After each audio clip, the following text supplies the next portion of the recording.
like to officially start our second meeting of the local stakeholders group.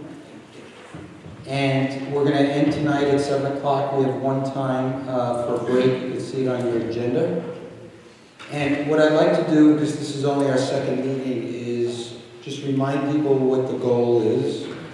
Reintroduce ourselves. I don't think we're at a point yet where we're fluently know everybody perfectly, so we'll give each other another chance to just say who we are and what we're representing. No big, deal. Just most important is your name.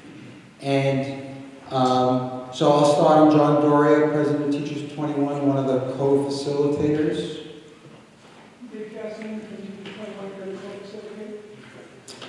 And before we go around, just to tell the audience and to tell you guys again, we have 45 days from last Tuesday to come up with a list of recommendations. Those recommendations go to the Commissioner of Education, who in turn will work with the receiver, whoever that is, to create a turnaround plan. The plan is all the action steps attached to it. Our job is to sort of be a guiding light for that plan development. And we have 45 days to do that. All right, and with that.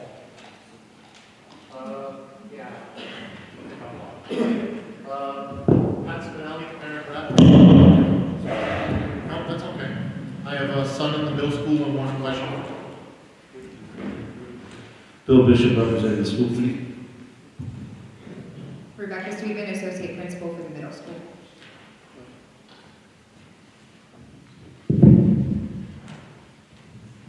Carrie Walker, I'm representing as a parent. We missed Rebecca. Kristen May, I'm Director of Education for Ewing. Ashley Prince, Senior at the high school. Heather Fish, Special Education Supervisor. Dave Williams, teacher, high school. Ron San Angelo, Southbridge, town manager. Michael Keogh, middle high school. Donna Joyce, Workforce Central Career Center, Business Service Representative. Julie Robb, Eastford Road School.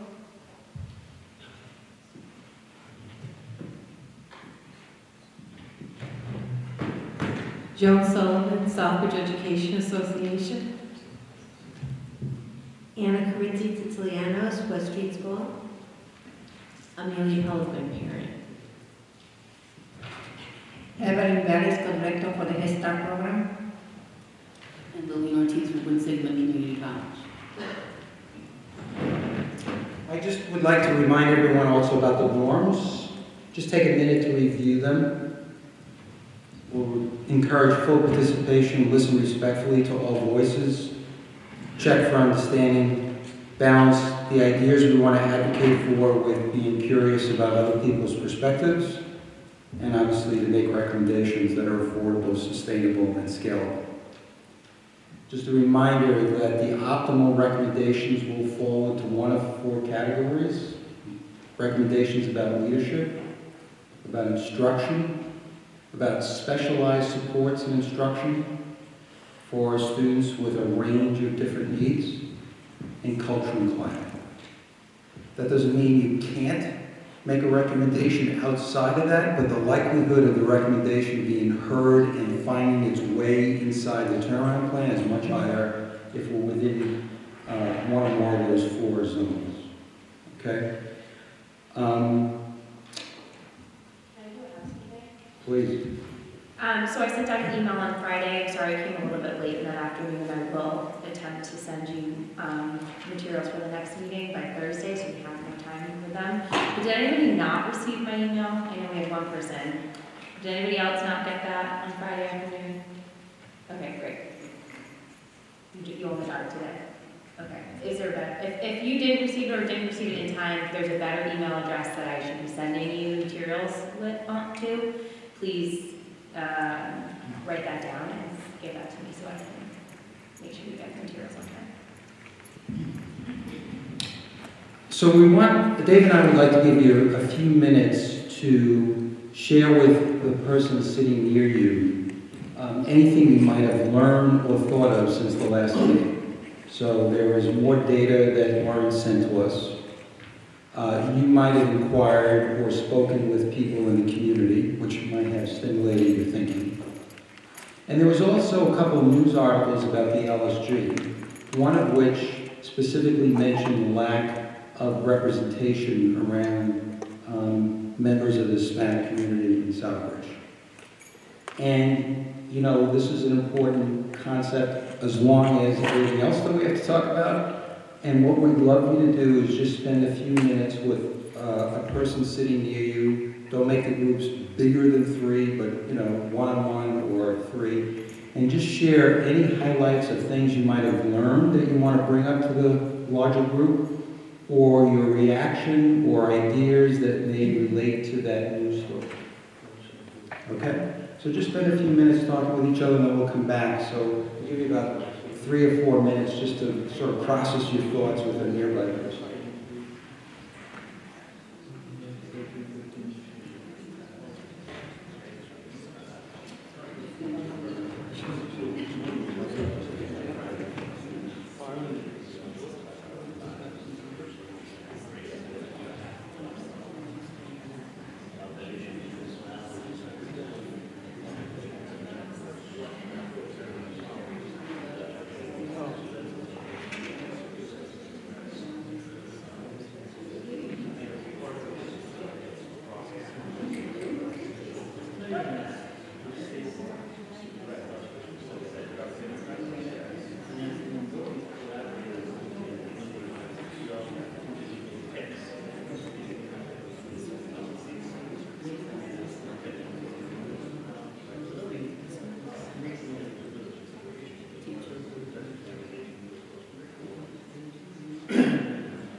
We'll spend another 2 minutes on this, so if you just kind of think about 2 more minutes.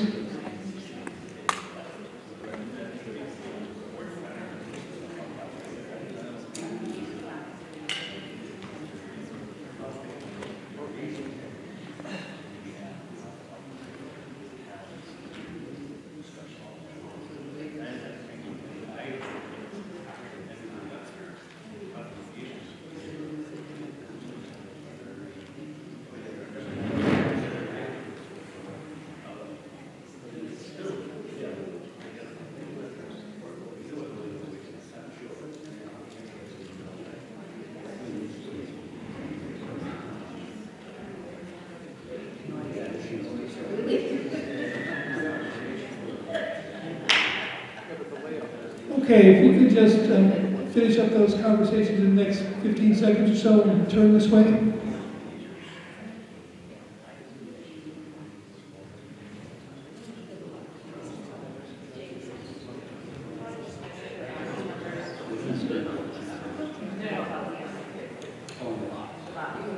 Okay, so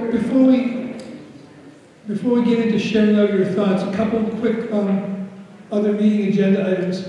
There's one translator for the audience. Could the translator just raise her hand so we know? If anyone in the audience needs a translator, she's sitting in the back. And audience members, if you want to make a comment, there's a box over here. You can come up, make a piece of paper, take a piece of paper, and put a comment or a question in the box.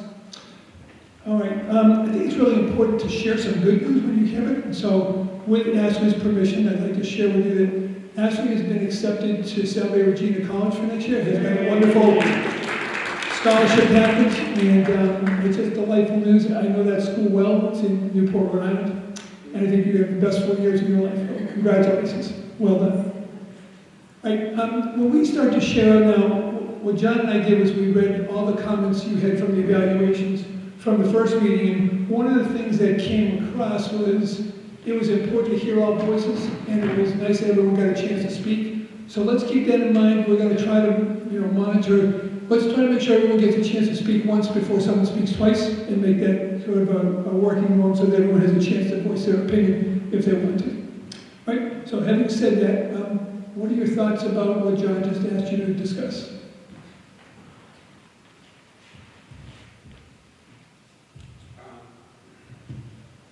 Dave.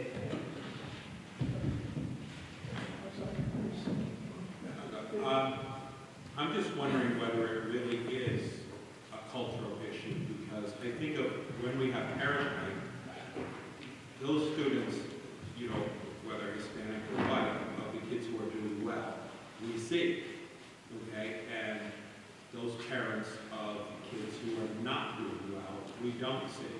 And so I'm just wondering whether it's not so much a cultural issue as much as a socially nominal or issue. So. Evelyn? I would like to comment that when I was actually in the public school and they did the parent-teacher conference, I didn't go. That didn't mean because I was Hispanic, because I really want some privacy with my children. And when the teacher, I used to work in public school too. So when the teacher talked to the parents, it was another parent behind you. And even though my children were doing good, I really didn't apply that part. What I did was, I called the school, make an appointment with all the teachers at the same time, and did a conference with my children, present too. So I'm going to... Right. So I gotta say, when I picked up the newspaper, I was very disappointed. And part of it is because of the process that was established here through state law. Everybody had individual picks as to how they make it, right? So my concern was that when citizens out there, particularly of the Latino community, after reading that article, it kind of tarnishes any kind of report that we put out, because it kind of put out in the public that there's not a diverse group on this committee, and that because of that the Latino community in particular, or minority community, is not being represented very well.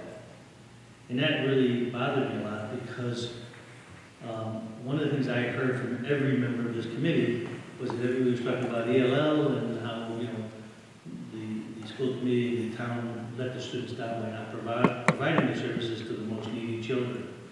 And so my fear is that somebody's going to go and say, hey, well, whatever you said doesn't matter because you didn't hear our views, right? So that bothered me a lot.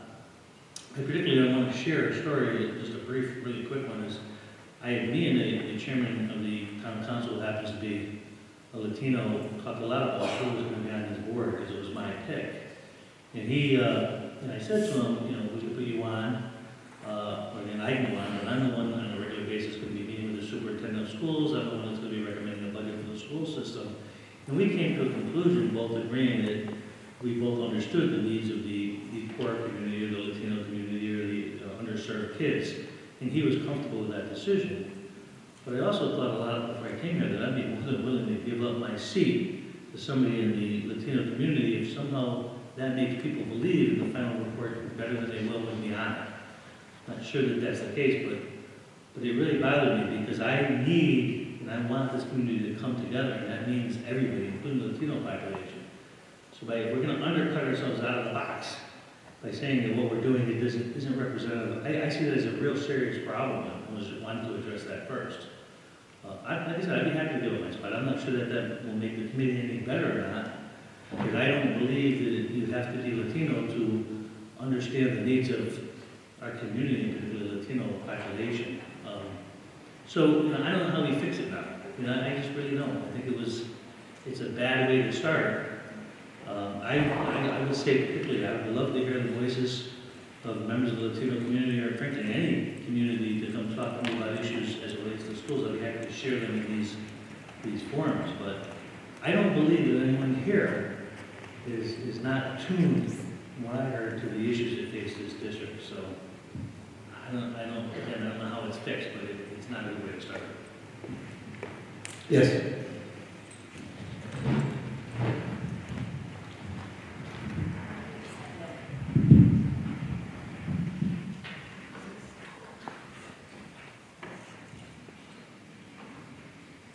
Just to go back to what Dave said, I've been volunteering in this school district for almost 15 years between my two kids. I've gotten to know a lot of the parents, a lot of the teachers, a lot of the administrators. I've known these kids, I've watched them grow up. And like he said, it's always the kids who are doing well. Those are the parents that show up whether they're Latino or not. And those are the parents that show up for conferences. Those are the ones who show up for sporting events and concerts and whatever else it may be. Whenever we need volunteers, it's always the same parents. Always. I put out on Facebook a plea. I have hundreds of friends on Facebook, many of whom I've commiserated with over the years about the school district. Not one replied. The only person who replied to me is on the school council with me, whose daughter graduated 2 years ago, but she's still involved because she wants to see this district thrive again.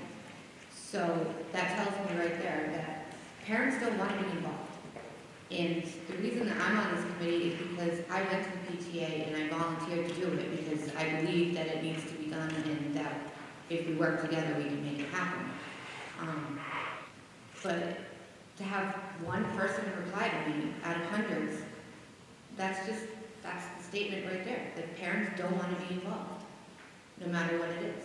So, you know, and as far as behavior, again, it's not always the needy kids that are getting in trouble. It's not because they don't have the support from the schools necessary. It's not because that they don't speak the language or because they have some type of medical whatever.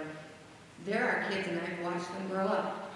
Great families, great homes, but when you cause trouble, all of a sudden it becomes the syndrome of, not my kid. My kid wouldn't do that. My kid doesn't get in trouble. Well, your kid just got suspended. But the parents don't want to be involved in this. So I really think it's a disadvantage when we talk about suspensions to say that these kids all should have been taken into attention and saying we don't, you know, we should be helping them and not suspending them, because some of them are just plain troublemakers, repeat offenders who won't learn. And if the parents aren't going to stand behind the school district, then what are you supposed to do?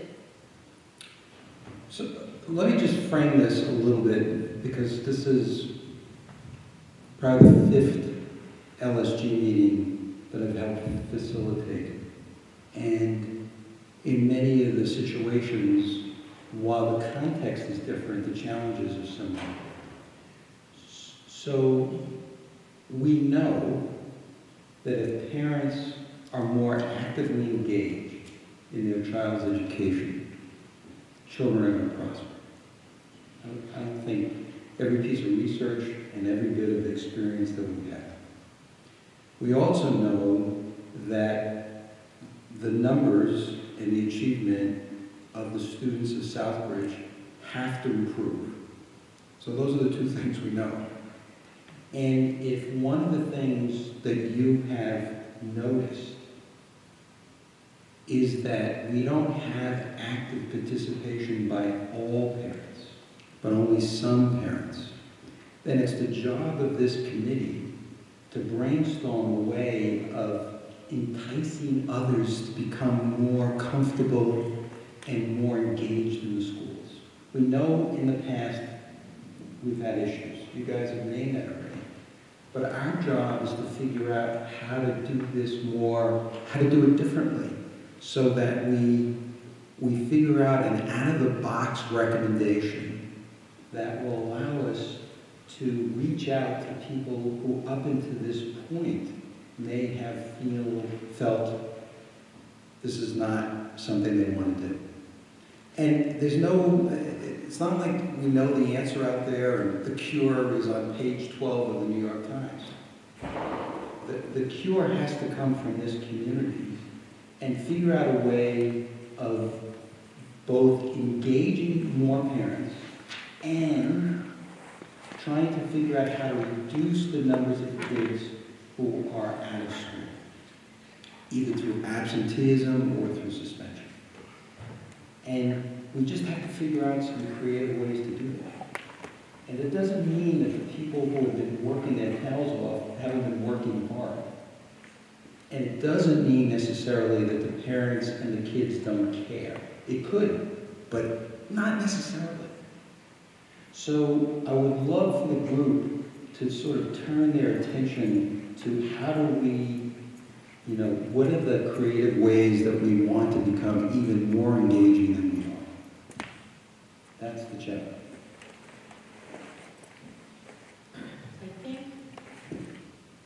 I think that when you look at our staff throughout the school system, you can say that they're not culturally diverse, and I agree. However, we have a very difficult time hiring teachers who are Spanish teachers. We have a very difficult time finding people who are ELL teachers. We have positions that are open for a very long time.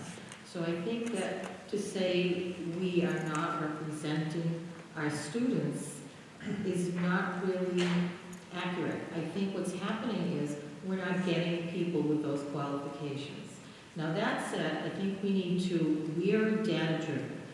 We need to look at when do parents come to school, because parents do come to school for some things. I can tell you that at the elementary school, the second grade had a parents' night where they were going to do a parent training, and they sent out, a notice to everyone in the second grade. And I believe one or two parents showed up after all the preparation for that night. Third grade did the same thing. They had no parents showing up. But what do parents show up to? They show up to plays. They show up to the concerts that we have, the festivals that we have, the winter festival, whatever. That's what they come to. And I think that we need to look at making more of that, making more of our arts programs, our humanities programs, and inviting parents to sharing maybe what they feel is fun, the social and emotional part of their child's education. So we do have parents that attend these things. Let's look at what they come to. Let's encourage them in that, and maybe once they get into the schools and become more familiar and comfortable, they might want to branch out and try something else. So what you just did, Joan, is an example of what the whole committee has to do. You look for something where there was success, rather than looking where there's not success. You said concerts, arts programs, that kind of thing. And then you said maybe, it's a possible emerging recommendation, if we do more of that in all of our schools, we can entice more parents to attend. And as attendance increases, that may lead to more of the other connections that we're looking for. And that's just an emerging possible recommendation based on your observations, based on noticing something that is working. And that's what I think this committee can really be a percolator for. Notice where things are working in the system and use that to extrapolate and say, well, if we did more of this, we might get the stuff that we are also looking for. So thank you for giving us a great example. Well, I'd just like to comment on what Joan said, that we don't have diverse staff. We're struggling to fill positions. The district does not do a decent job recruiting. When Dale Hannon is here, the administrators went to recruitment fairs for teachers in Boston, in Hartford, in Providence, and we put together what I consider a very good high school staff numbers here.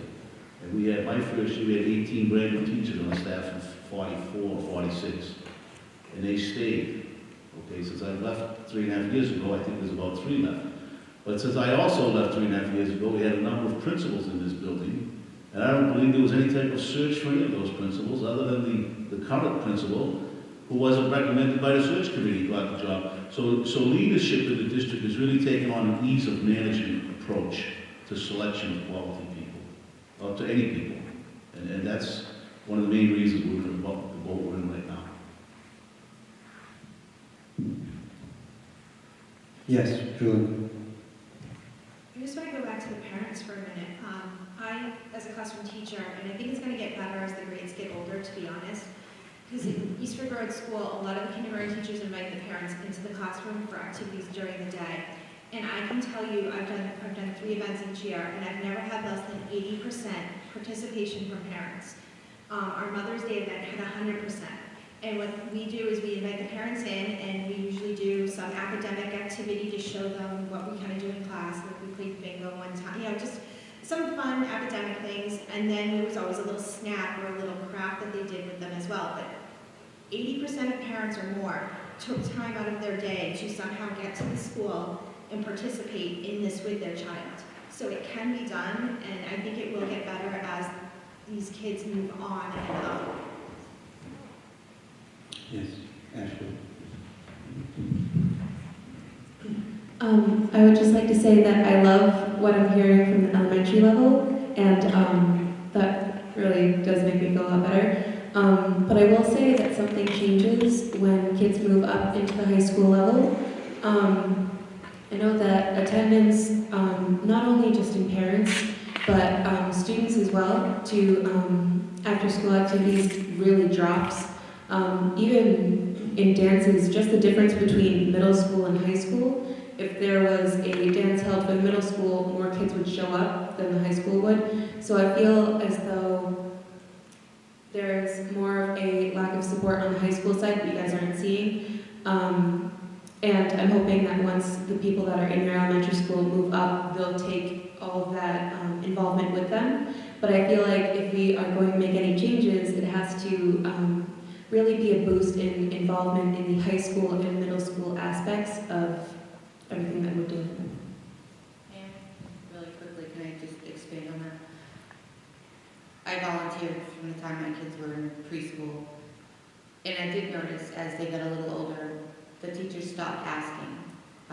My son's 3rd grade class, the teacher had a few kids that were really struggling with reading and with math. And I said, do you have help? And she said, no. So I offered to go in. I was a stay-at-home mom. And she was shocked that I would volunteer my time to do this. But I've been volunteering since kindergarten. So I did that with her. And the 4th grade class, I volunteered, and the teacher said no. Every year I would say, do you need help? Is there something I can do? No. So I think that either the teachers are just not requesting help, or it's just kind of fallen by the wayside. As the kids get older, maybe the parents think the kids don't, or the teachers don't need it. But I think if maybe we could just continue this every year, ask for, instead of asking for a box of tissues, ask for a parent to come in and read with a child, or whatever it is that they need to do, and try to continue that. Because the more I got involved, the more I realized that the kids enjoyed it, the teachers appreciated it, and I felt good about helping. So, if we could just keep going year for year, maybe we could just get more people involved. So remember, it's not this committee's job to figure out all the details to make this work. So I'm just giving you an example. At some point, if this committee wants to make a recommendation to the receiver and say, we think we have to figure out a way in our turnaround plan to build on the support we get from parents in the early grades and sustain that through upper elementary, middle, and high, and give a couple of illustrations of that. You don't have to go further than that if, in fact, you think that's an important building block to the turnaround plan. If you don't think that's important, then you don't recommend it. But you don't have to actually figure out how we're going to do this, what's everyone's job, because that's the people in the buildings that have to do that, the teachers, the principals, the receiver. Just, again, trying to illustrate our work. I also want to just talk briefly about the role of the parent liaison. I'm not sure if the middle high school has those roles, but at the elementary schools we have a person that is hired to be a parent liaison at my building. Her name is Miss Ortiz, and she's probably one of the hardest working people in the building. Unfortunately, her position is not very well funded, so she works a very limited schedule. She doesn't work the full school day even because it won't pay her the full school day. So she's not there when we need her before school, when parents come in. She has a dual role of being an outreach person to families, but also she serves as a translator. So when parents come in and need assistance in the office first thing in the morning, we have to somehow communicate to them that they need to wait until she arrives at 8:30. And then she leaves before the school day is over. So if students end up staying after school, or there's a discipline issue, or then it holds over till the next day when she's then available again. But she does a phenomenal job for us, and probably hardest working and lowest paid person in my building. How many parent liaisons are in the system? I know there's one at my building, and I know for a fact there's one at Charlton Street. I don't know East River.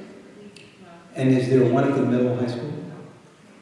And was that requested, or people didn't feel was necessary? Or? I don't know whether it's requested next year's Budget. She puts together the volunteers in the building too, so she doesn't just serve as a translator for us, she actually organizes our volunteers and connects them with classrooms that need assistance. She sets up programs, she puts on a wonderful Heritage Festival in October, but she does all kinds of various connecting types of activities. She's connected us with Quinsigamond Community College and the art students, and gotten volunteers to come in and help our kids. Those are just a few examples of the things that she has done. That role should be expanded. So again, this committee can make a recommendation about that if it so chooses. Right. And Ron asked a question, I think, earlier about how do we move forward? How do we move forward given the situation that you talked about? And I just want to bring to everyone's attention on page 2 of the packet that Lauren put together is a slide called Community Conversations. This was on your tables when you first came in, it wasn't emailed to you. The staple packet. And the agenda. Lauren, do you want to talk a little bit about what these community conversations are? Because I do think members of this committee could, if they had the time, attend some of these and learn from what occurs here as well. Sure. So this is something we actually started in Holyoke last year when we did the receivership. We heard a lot from the community as well as from the LSG members that we weren't getting enough voices, and a lot of the meetings that we were holding in school or when the commissioner would attend the district, we weren't seeing a wide variety of family members coming to the meetings for various reasons, and so we decided to hold community meetings in the community and not just within the school building. So this is a list of the updated meeting times that we are going to be hosting these community meetings. They're going to be run by a member of our office, Ventura Rodriguez, who is bilingual, and so we'll be able to conduct the meeting in Spanish and English. And our hope is that we will get parents to come to this event, to each of these meetings, and that they will be open conversations for them to be able to share their thoughts, their recommendations, or just any ideas that they may have about the district, as well as any concerns that they may have. And it's another touch point for us to be able to hear from different voices that may not have come to any of the other meetings that we've held. So we're encouraging LSG members to attend these meetings and to listen and to play an active role during the meetings if you can or want to, and then bring back what you're hearing from the meetings to these group meetings to inform the recommendations. But these are all being held. We're going to do a robocall so that parents will be able to hear about it. They are being sent out to different community partners that work with the district to pass them out. We're handing out flyers, and we are also putting them in our weekly update that goes out every Friday. Would it be okay if we read this list really quickly now, since people are watching on public access? Sure, yeah. So, do you want to? That doesn't make Okay. sense. Yeah, go ahead. So the intention here is to get members of the community to come and tell us their concerns with the school district. The state has already arranged some community conversations. I want to put out the schedule for all those that are watching. Wednesday, March 2nd at 11 a.m., Brookside Terrace Community Room, 11 Village Drive. Wednesday, March 2nd at 6 p.m., House of Destiny Church, 64 Mill Street. Tuesday, March 8th at 9:30 a.m., Jacob Edwards Library, 236 Main Street. Wednesday, March 9th at 6 p.m., Brookside Terrace Community Room, 11 Village Drive. Please tell your friends, neighbor. I'm going to post this on the town Facebook page. Spread this message. We'd love to have as many people as possible attend these meetings. Just also a reminder, any conversations you can elicit in between meetings from your constituents group is another way to add more voices to the LSG and broaden the recommendations. So we just continue to encourage you to have those conversations with groups of people that you represent or other groups and bring that information to us. So besides attending these meetings or just getting a summary, because Lauren will provide us a summary of what the ideas were, and posting them, and also some of the recommendations that people talked about outreach to parents, which is in our purview. The other thing this group can do is have a community forum for itself, where you invite members of the community. We can provide translators, both parents and educators and business people could attend. And if you do that, you just have to keep in mind, because of the open meeting law, that our job would be to listen, not to get into a dialogue with the audience and have a debate or a conversation. As much as that may be a terrific thing, our job would simply be to listen, take it in, and then when the community forum portion of the meeting is over, we simply would talk and say, what did we learn? So look, just in response to some of these things, so we have the option of making recommendations, we have the options of attending these community conversations, and we have the options, if you so choose, to create a community.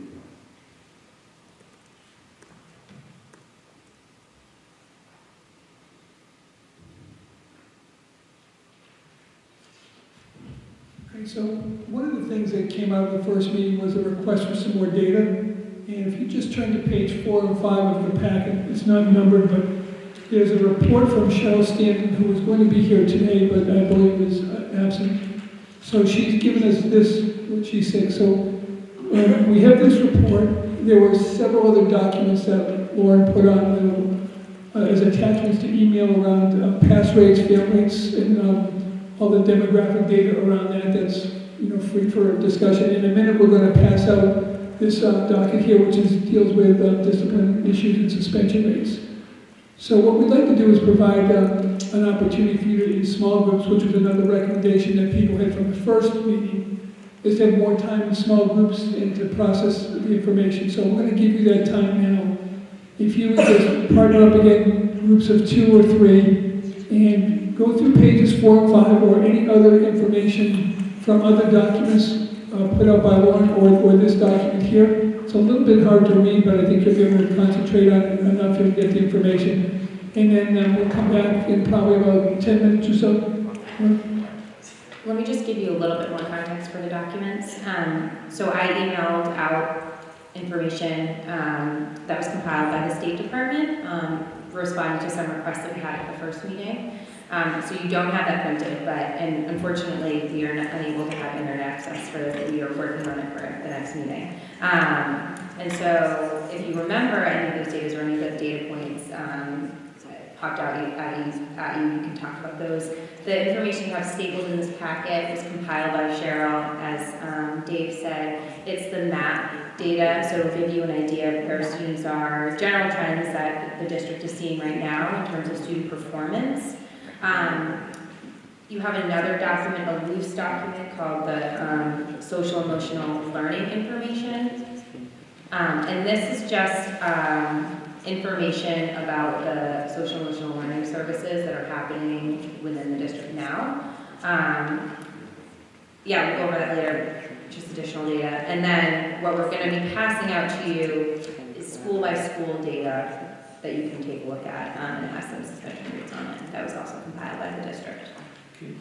Just in the future, is it possible that the acronyms, could they be spelled out for those of us who don't know the acronyms? Yeah, so we're gonna rely on our administrator. So you have numbers on your name tags this time, and that's for when we start to dive into this page in this later part of the meeting. You will have somebody from the district who will hopefully be able to spell out what these acronyms are. But yes, in the future, I was given this right before our meeting, but yes, in the future, we will try to have this spelled out. So Ryan, that's a good point. We've thought about that. So when we get to the social emotional learning page, which is filled with acronyms, we have you in groups where there's an educational professional from the staff that should be able to translate that into normal English for you. Okay. So we'll set, make it work a little bit more. Yeah, we're going to pass this out now.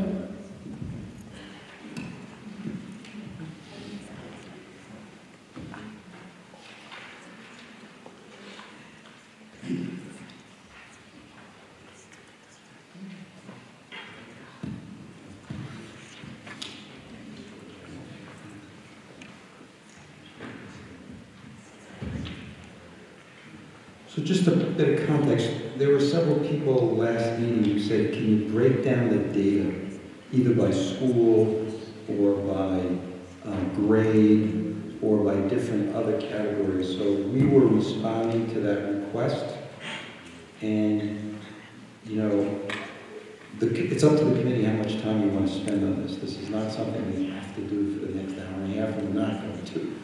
But we also wanted to be sensitive to the fact that people raised that last time as an important context. So spend a few minutes, as Dave said, with yourself and your neighbor, and have a little bit of a conversation, and we'll come back to see if you notice anything that you want to bring to the attention of the large group.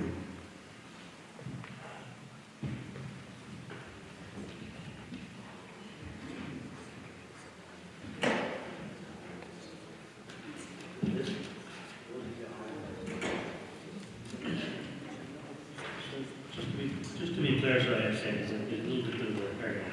We're talking about this document, to review this document, discuss it among ourselves. So the two... So you see this document we're talking about? Yeah, so... This document. Both. So it's page... There's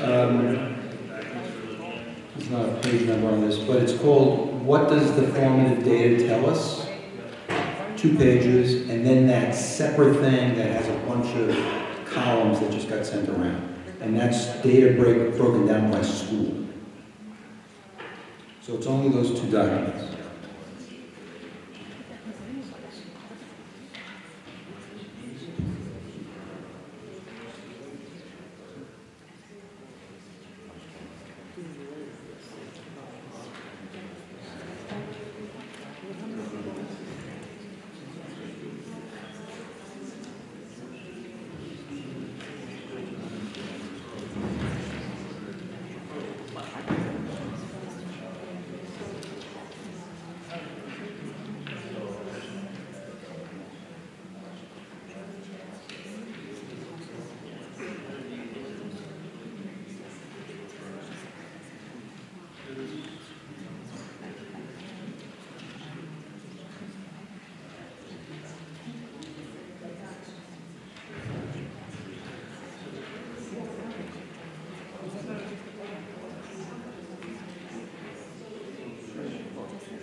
I'm gonna hold it.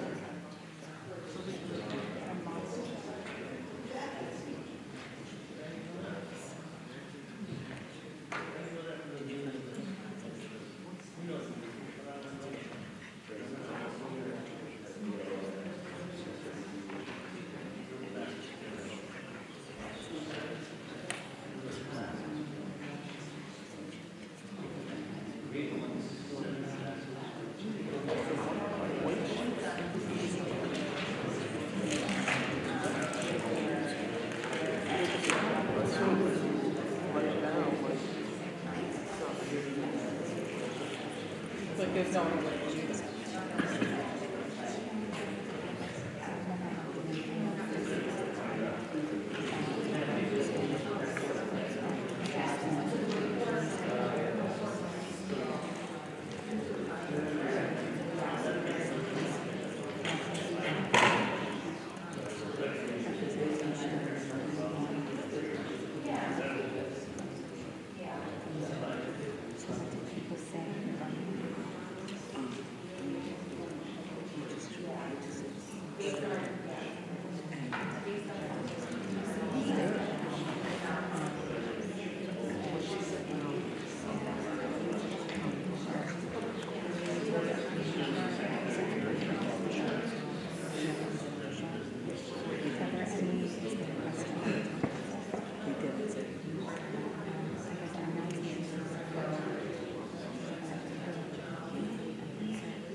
In staffing. So this all has to do with the rapid scan representation.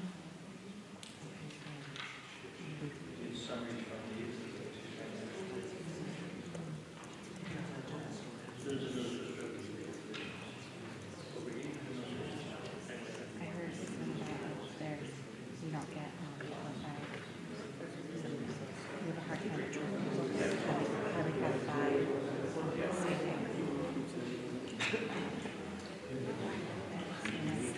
staffing.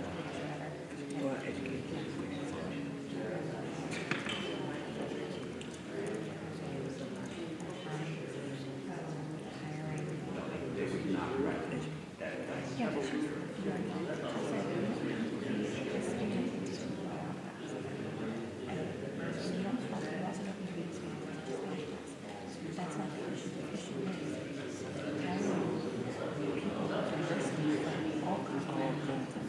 is I thought she did. But she talked about like now we have all positions that stay open. But that has a lot to do with yeah.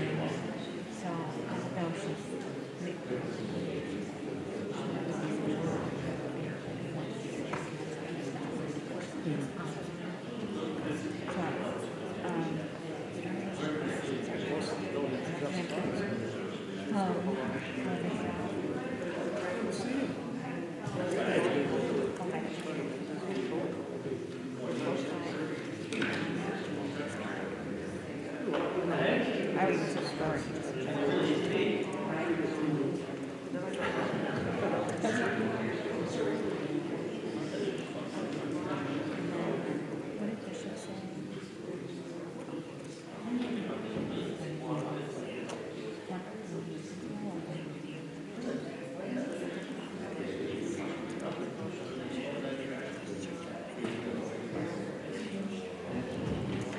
All right, just, how about one more minute to just respond to this, and then we'll take a few minutes to share out for you if that's all right.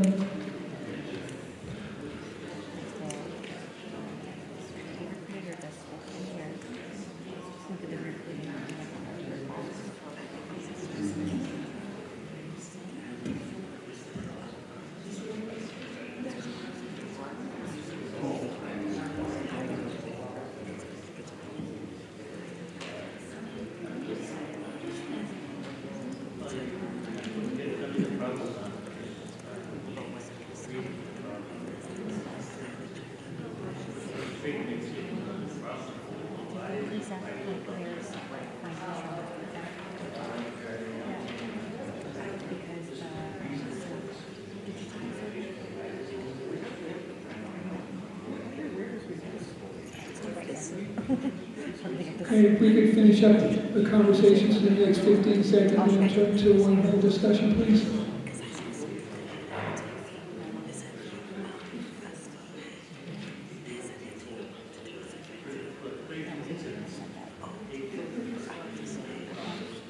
So the information that says, what does the formative data tell us? That really is an internal measure of formative needs sort of ongoing. And this is, I believe, the district's measure of academic progress, which is a projection for what's going to happen in MCAS. So it's information that's sort of current now, where the kids are performing, and where it will project out to MCAS coming up in the next couple months. So It's a brand new assessment system just started this year in Southbridge, and it's taken on the computer, and it levels up and down, so as students are answering questions, if they get a question wrong, it comes down a little bit, and it goes back up, so it tries to determine the best level of that student. And so what are your reactions to these two pieces of data, the one on discipline and suspension and the one about academic performance? I think it goes along with what Julie said. Use the mic. Oh, sorry. Sorry. I think it goes along with their original issue that more parental involvement at the earlier grades. We see less suspension, we see higher academic performance, and as the involvement drops off, so does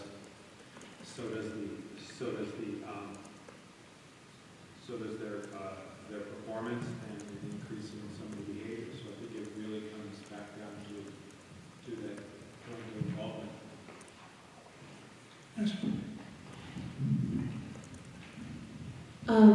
That's an excellent point. From what I found looking at all of the data, it seems to me as though the groups of students that are struggling the most are the ones that undergo transition. So, for example, it happens in different schools, but for example, because I'm in it, I'll talk about the high school.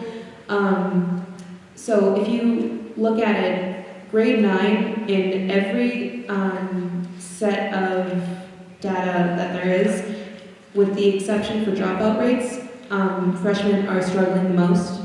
So that kind of tells me that there is a difficulty going from middle school to high school, trouble adapting, trouble in the new building maybe, or I don't know, there's something that's happening there, something in the transition that's kind of tainting what's happening. That's just what I found.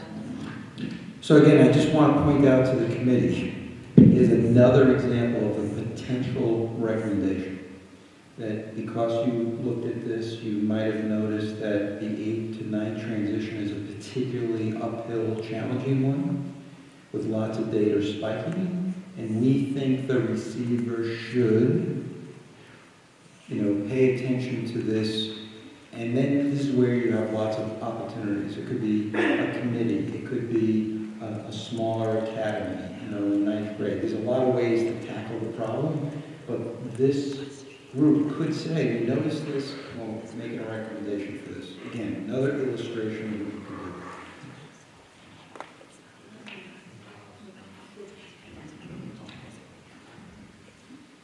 do. To that point, I think if you went back historically and looked at the 2010 review from DESI, you would see that the Freshman Academy had been initiated in 2007, and it was highly regarded in the report. I don't have it in front of me, but I would certainly encourage the receiver to go look at that report.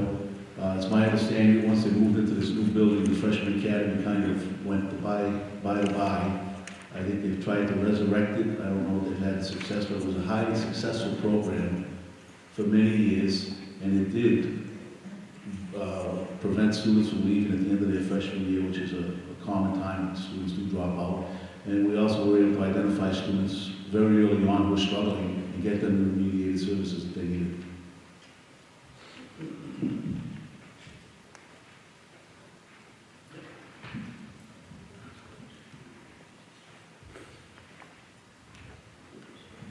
I also looked at the data that Lauren sent us from this the school profiles as well. And the two of the reports that she sent us a link to, or the direct data from, was the discipline data report for all offenses for 2014-15, and the other was the school dropout rate.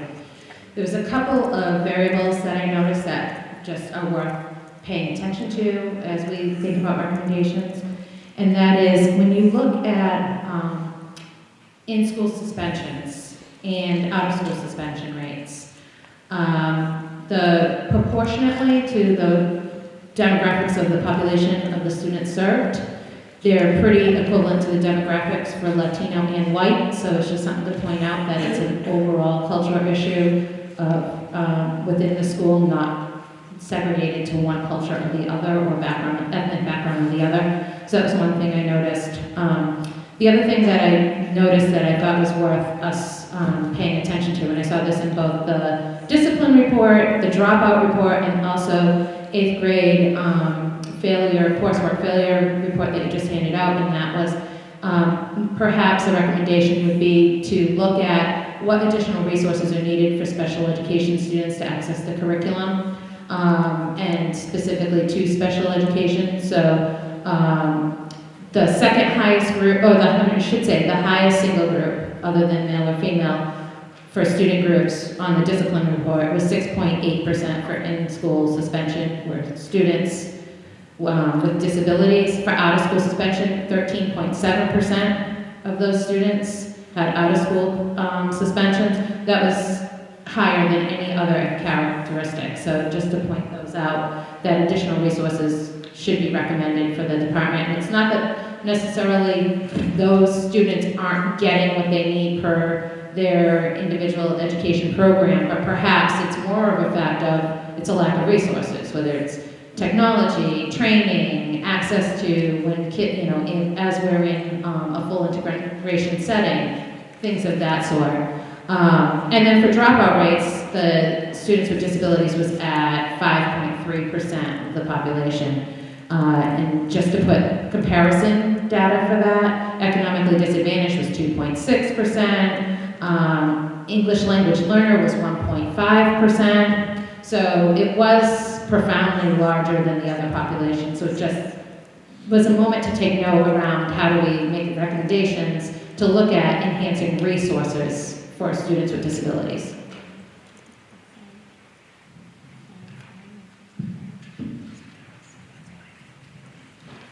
So I'm going to speak to what I can here, but I find it difficult, and one is because I'm not in the system, right? But when I look at these, and I look at some of the data, and I look at what you're describing as, for instance, more students are proficient in lower grades, students in grade school, that's great. That doesn't. I guess what I want to know, or kind of wondering about, is has the district done sort of a root cause analysis of each of these issues? Because in themselves, they don't tell me a heck of a lot, to be truthful with you. I want to know why these things are occurring from the professional standpoint of the district. And if this is all the data relying on, I don't think it's very helpful even to them. So what I guess I'm wondering is, I see this is helpful, it gives me some sort of broad knowledge, but what is more important is looking at each of these data pieces and saying, this is the reason why students in grade 4 and 5 are not making enough progress. I don't see any of that here, and I'm wondering, maybe that's a failure in itself. You know what I mean? Why are these things existing? If our educators are relying on this, they're not relying on enough. You know, and I'm wondering, in the district, do we do sort of that root cause analysis of why are kids dropping out? Why are 7th, 8th graders falling farther right behind? You know, I mean, I don't see enough here that frankly helps me all that much. So I guess my first question back to you, maybe no, maybe we don't know, is the district evaluating each of these pieces and getting down deep into them and saying, this is the stuff we gotta fix. That's just from my point of view. Maybe I'm missing something, but from the data you're giving me, it's truly not that helpful to me. Can I speak to that? Please. So part of that goes back to the district review, and one of the things that came out was that we weren't doing anything with our MCAS scores. And that wasn't true on a building-wide level, but it was true at the central office level, because we haven't had stability. So we haven't done a real full root cause analysis there, data, to look at how to change programs and do things differently. So we do the best that we can within our buildings to make changes and schedule and that kind of stuff, but we need a bigger picture analysis of that. And I think that's what came out in the that was flatly due to just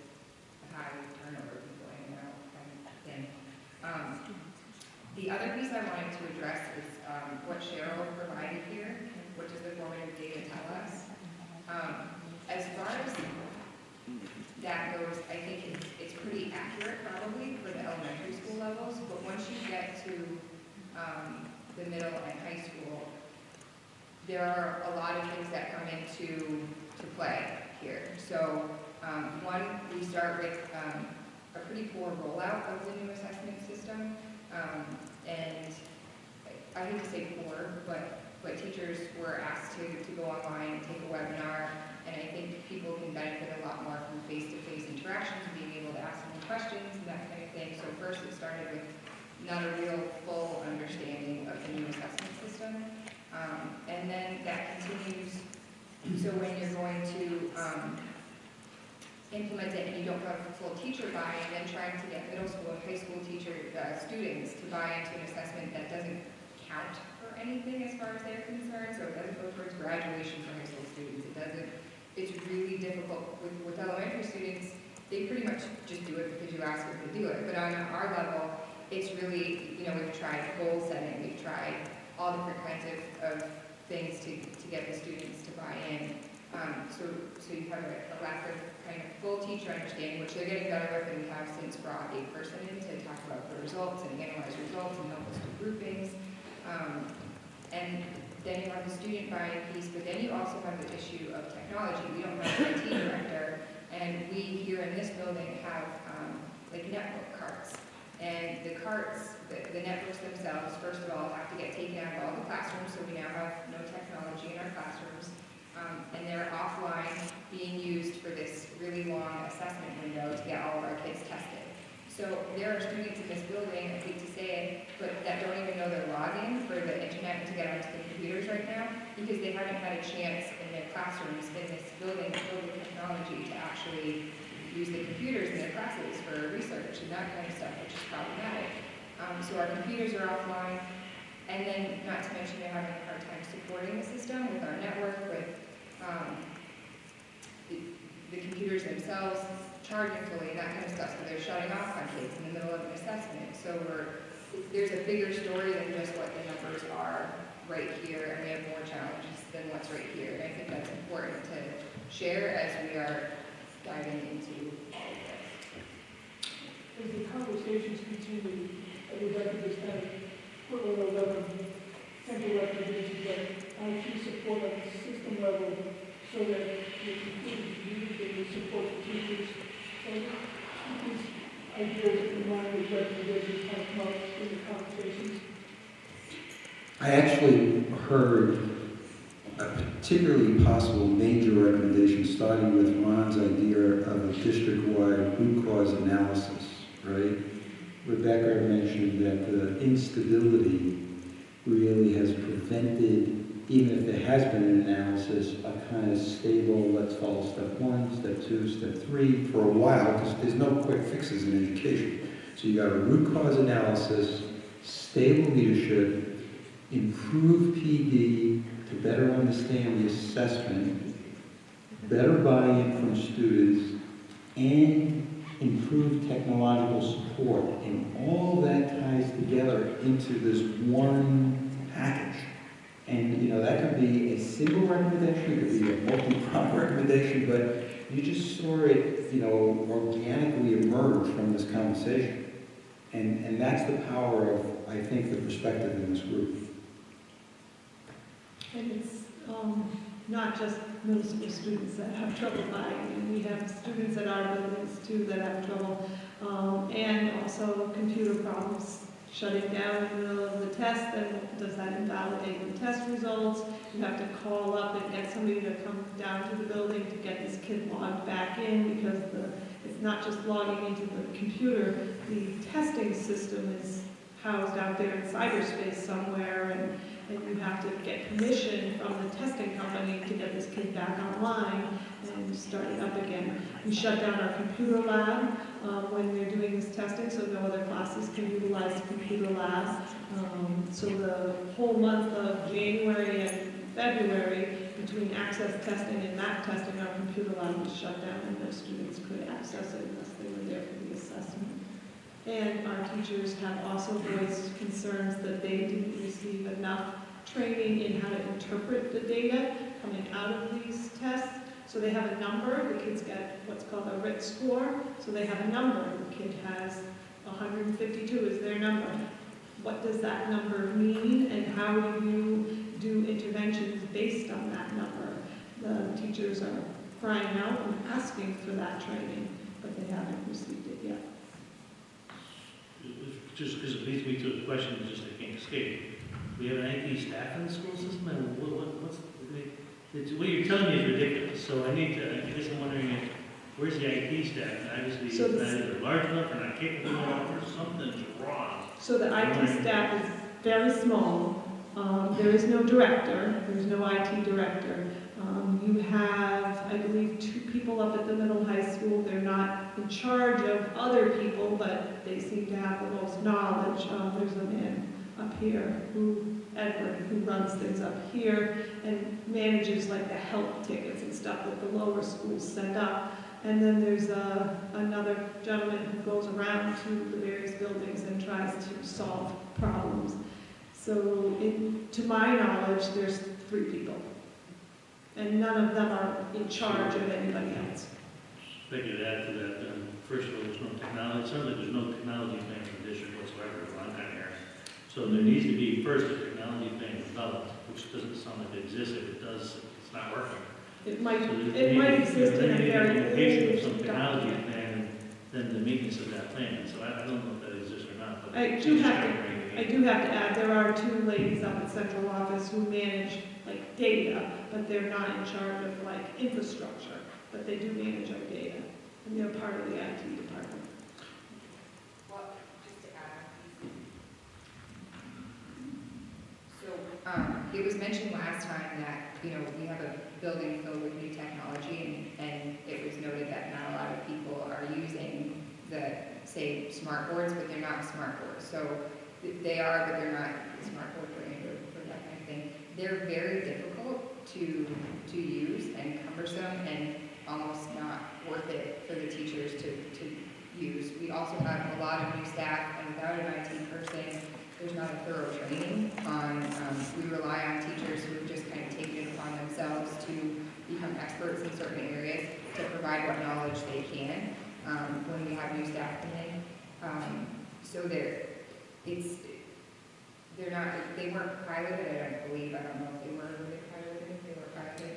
So people are having issues with using them. They love the document cameras and things like that, but using the movie system that comes with it has been a bit of a challenge for most teachers.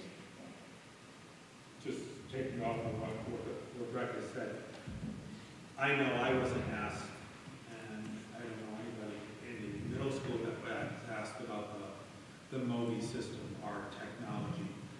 And it goes back to the point of the teachers were never asked. The teachers who needed to use this stuff were not asked what kind of system that would work for us. Maybe at the high school it was, but didn't happen at the middle school. The laptops are things that you could, if you work with kids, you realize this would not work. And those laptops were bought. They were not the right things for our kids. And we had one day of training. When the school first opened up, we had 1 day of training. It goes back to the IT plan. There was not the consistent training on the MOVIs, and we might have had more success with the pads if there was this consistent training. But I think it's a combination of things. Lack of input from the staff into what kind of technology that we are going to be using, yet we were not, part of. So again, I want to slow us down because each one of these things is a ray of light. So if you look quickly, you could see a lot of unused technology and people not accessing technology. And if you're an outsider, you could easily blame people for that. You spent all this money. It's not being used. And by the way, what the heck are teachers doing? However, as you discussed it, you begin to see that there are multiple facets to this problem. Lack of stable leadership, perhaps a technology plan that hasn't been fully developed, lack of resources, poor training. And I only want to say that because, again, your job is not to solve the problem, but to say we need a robust set of resources, plans, professional development around this domain is what you got to say. But I also want to parallel this with the lack of parent engagement. Because just the way people from the outside can blame teachers for not using technology, people can blame parents for not showing up at school. But when you dive into the community and you understand what people are thinking and feeling, you begin to realize there are other factors that are really influencing that. And again, the more this committee can get at, hold up the roots and say, yeah, we need more parent engagement, and these are the things, or we need better access to technology, these are the things that we need to do.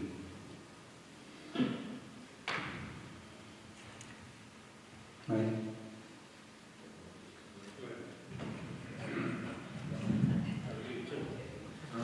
So, I just, to dovetail off of Rebecca and a couple other people about maybe flaws in the data, the map data, I was just concerned about the legitimacy of some of the student support data. And for instance, the number of students being received and the number of, receiving behavioral referrals and the number of incidents total. I know from my personal experience alone, there's been probably about, less than 3 years I've been here, there's been several different things that were considered warranted for writing things up. I mean, there's been times where it's write up everything, we need to collect data, don't write up anything, just send us emails, write this up and not that up, and we're back at the point where we're writing everything up, and if that's inconsistent at the middle school level by itself, I can only imagine that that's inconsistent at the entire, at the entire district level. So I don't really put any, stock into a lot of these numbers, other than the fact that they're really high. And I think that lack of consistency kind of goes back to what, our homework assignment there, and to find out what our pupils thought about leadership. And one thing that kept coming back for me and the middle school staff was just consistency in general. We can talk in terms of referrals, but just, anything, whether it's consistency from the staff from year to year, I mean, it's literally different people, or, consistency from different people, and like who makes the call on what decisions. And I think in a lot of ways we have to define those roles and who makes those decisions, and we get a lot of mixed messages, and I think that ultimately can affect a lot of this data.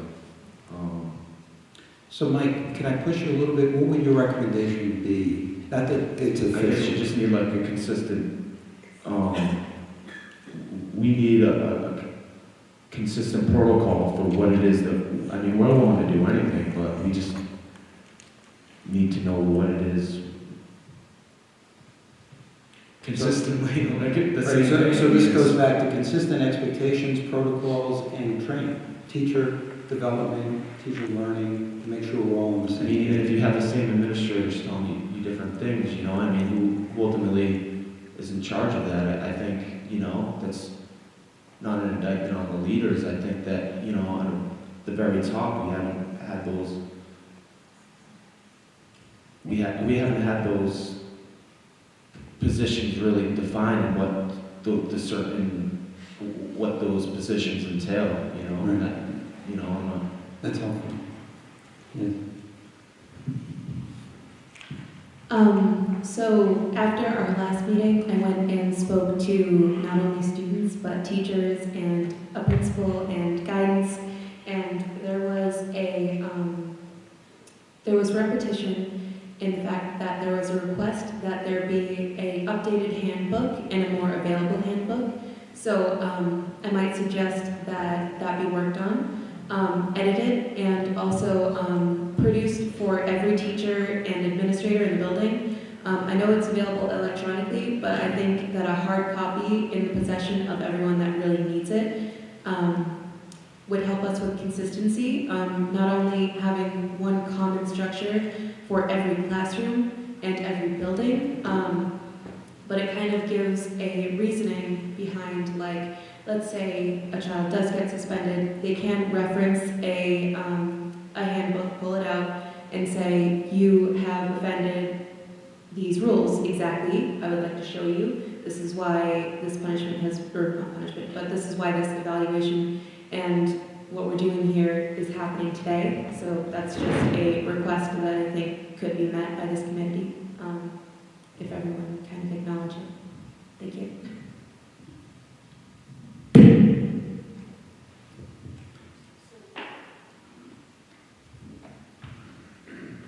I think one recommendation that we could think about putting forward is, I mean, we are in a place where people come and go all the time, and so we need to have set procedures and systems and structures in place so that it's not dependent upon one person for the same messages to be conveyed all the time, that we have some consistency there. So if it is someone new, we still have those structures and stuff that will not fall through the cracks. It needs to be a comprehensive addressing everything.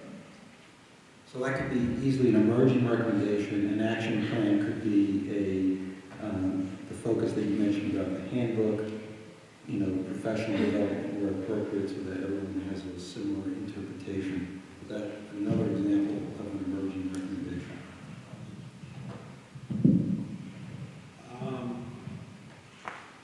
This district fills binders and binders of policies and procedures and things, but the biggest issue is follow-up.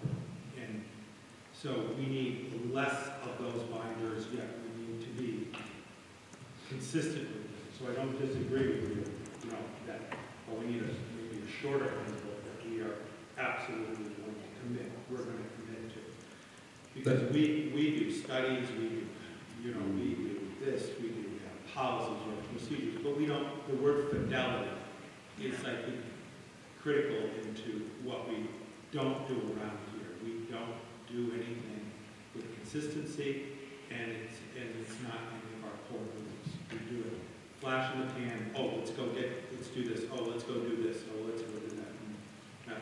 We don't follow through. Point well taken. I think that's the optimum question at present, because being a senior teacher in this district, I'm finding myself saying, we had that, we did this, we had policies, and yet if they're not followed through and we don't revisit them or don't enforce them, we're not going to have it. But the question is, how do we maintain them? I, in my own binders in my basement, have homework policies from 1989, and that everyone says, that's our home policy. But how do we get back there, and how can we maintain it with the leadership?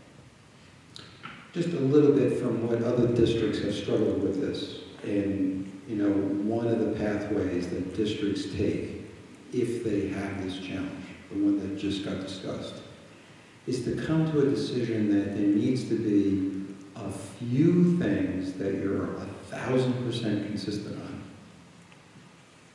and leave the rest to the discretion of educators. Because when you try to have 150 things that you're consistent on, when you multiply that across 250 or how many educators you have, the best leaders in the world can't do it. You got to decide what are the 2 or 3 areas that we're going to hold hands and say, yep, we're not going to allow for any discretion. But you can't have a lot of those, because if you do, the people in the classroom feel that you're robbing them of their ability to make the kinds of important decisions that are based on kids in that moment. So it's getting that balance right, and that gets back to leadership. Because in the end, that's one of the jobs of leaders, is to figure out where are we going to have those 2 or 3 areas, and where we need to allow for discretion. So that's the challenge. One other question, I guess, would be, is there a communication around those core beliefs that John talked about? Is there, so I'd appreciate the comment that you about the follow-through and accountability. I guess I wonder about the communication of those core beliefs and the commitment to them as another thought about how we'll go forward from here. Can you say that again? Yeah, I wonder if there's the communication around this core set of beliefs, if that's an issue around the follow-through or the lack thereof. Do people know what they're committing to, or is there a communication issue around what it is we believe and what we're going to follow through on? I think the answer to that touches upon 19 different issues. The change in leadership, that inconsistency, changing the directions, trying to do the AIP of trying to do 15,000 things all at once, and let's say we need to do this, we need to do this, we need to do this, and we're not doing anything very well, because like you said, is that we need to slow down, we need to say what are our 2 or 3 things that we absolutely have to get done, and then do that. But we don't. We pick 50 things, and then we get nothing done. And then next year we pick another 50 things, and we still get nothing done. And I believe that's one of the reasons why we are where we are. Like my metaphor of a boat in the middle of the pond. We just pick a different direction and go. I'm just looking at time, and what I'd like to do is switch a little bit of the agenda around and give everyone a break. Because I think we've been sitting and talking now for an hour and a half, if that's okay with you. And I have 5:25, and I'd like to give you all a 15-minute break, come back at 5:40, and then we're going to do a deep dive into one of the areas we said, social emotional learning and wraparound services. We have a method of breaking it up into small groups so that we can get the best of our thinking, but also to marry educators with people in the community and parents so that we don't get into this acronym problem that Ron referenced earlier. All right? So let's come back. Thank you very, very much.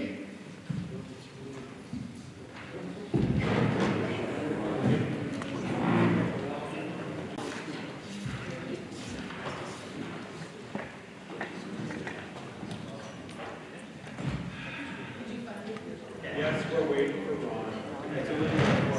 And you guys come back really quickly and prompt. I applaud you for that. Not all groups are good about breaking. Not all groups are good about coming back, but you did a good job, so thank you for that. Members of the audience, just want to remind you, we have some new people. If you want to register a comment or ask a question, there's a box up here on the piano. There's some pens and paper, so there's an opportunity for you to comment or raise a question. All right. So again, one of the comments from the first meeting was you wanted time to talk about things in small groups. And as Ron pointed out, some of the documents are loaded with acronyms that are really more along the educator line. So what we did was we tried to make purposeful groups where there'll be an educational professional, hopefully that can interpret some of those acronyms, and a community member and a parent member, so there's a broad representation in each of the groups of 3. So if you look at your name tag, on one side or the other there's a number, and there are 18 people on our LSG. So there should be 3 people in each group. Before John kind of gives you the next direction, I want to just ask you to get in those groups of those purposeful groups based on your number. Settle in. John will tell you what we're going to do next. So as you move your seats, take your packet with you because we're going to use something in the packet. Where do you want the groups to meet? 1, 2, 3, 4. So the 1s will be a group, the 2s will be a group. So I ask you to kind of get together with you. Well, if you're all sitting together, then. No, you know what? Sometimes people just hold up fingers and it's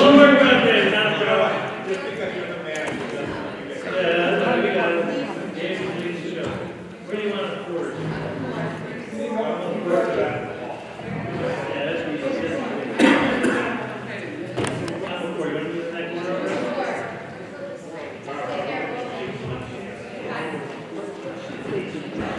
I wasn't in charge.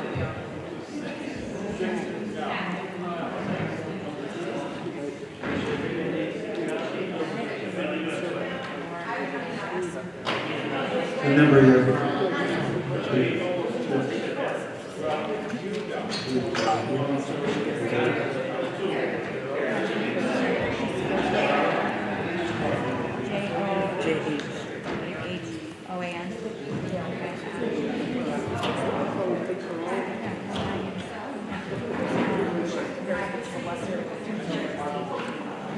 Okay, so we should have groups of 3. Hopefully there is an educator in each of the groups, or more than one. And if we're good with these groups for this activity, then I'm going to turn it over to John. He's going to let you know everything. Just spend a minute, introduce each other, make sure you know each other's first name. Just give yourself a chance to do that. You may know that already, but I don't want to assume that. All right.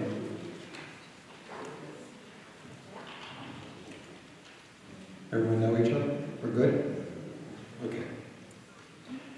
So you have a couple of tasks. As a group of 3, you have to make a decision. Do you want to do a deep dive into leadership, or do you want to do a deep dive into social emotional learning and wraparound services?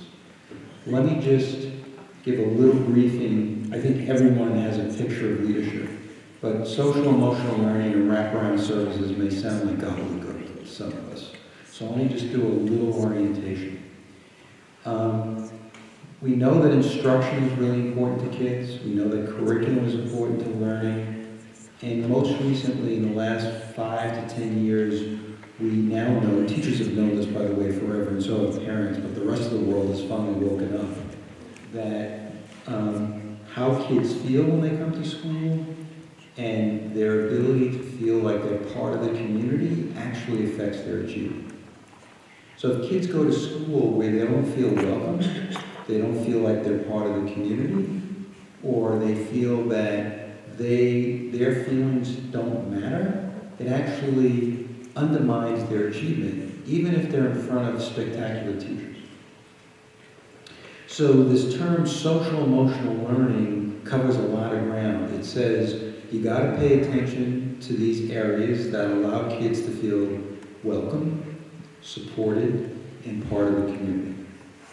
You also can teach them things about how to manage their emotions. Some kids come to us really good at it already, but other kids are struggling on how to manage their anger, how to manage their frustration, how to manage their sadness.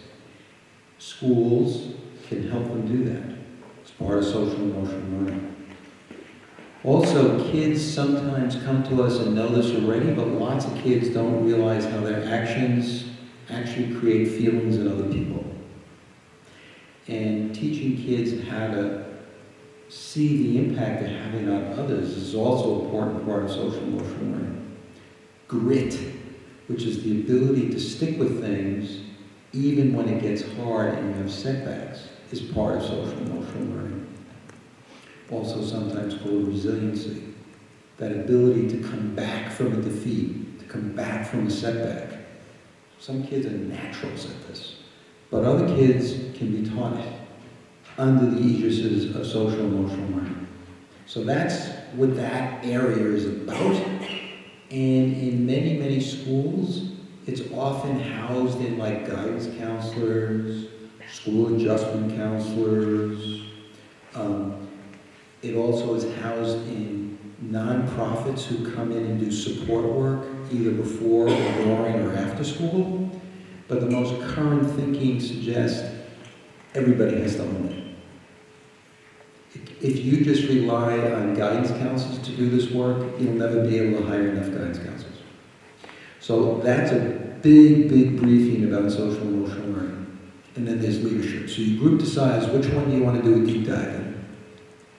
Once you decide, we're going to use the same format. And it's a page in your packet that looks like this. And it's very simple-minded. It's just, when you think about this area, what's not happening that's really needed right now? So what are the gaps do you see? That's in your first column. What's happening right now, and we want to keep it going. It's awesome. Don't dare drop it, because this is a small, beautiful thing, and we want to keep it going. That's the middle column. Third column is what needs to be stopped.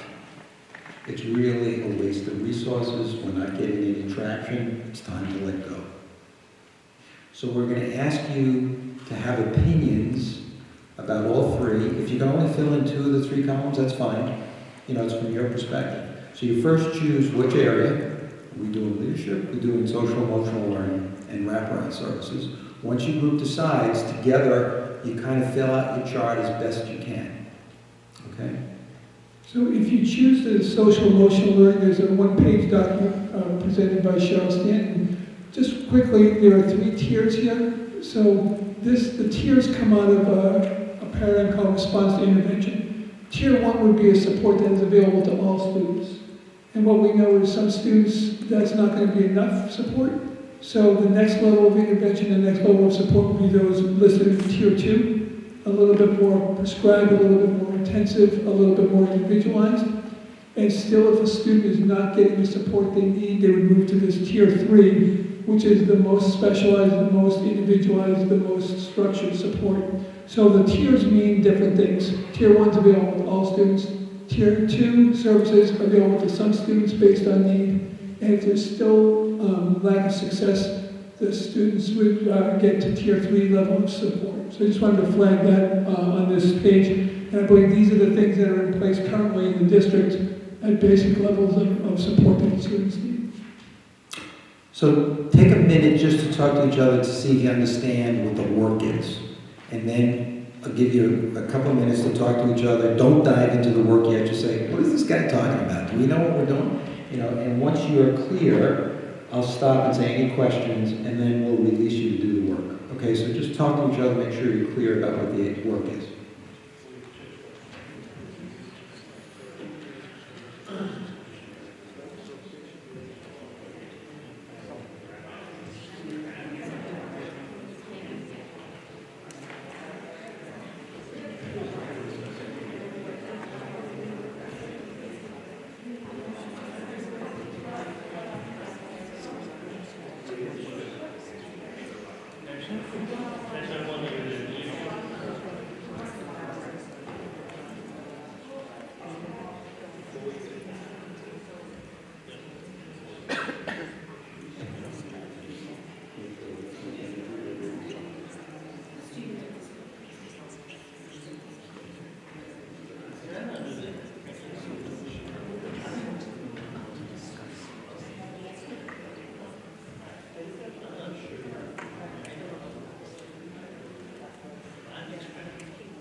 And if you could just come to some decision in the next 30 seconds, then we'll just check in with you before we launch you. Yeah.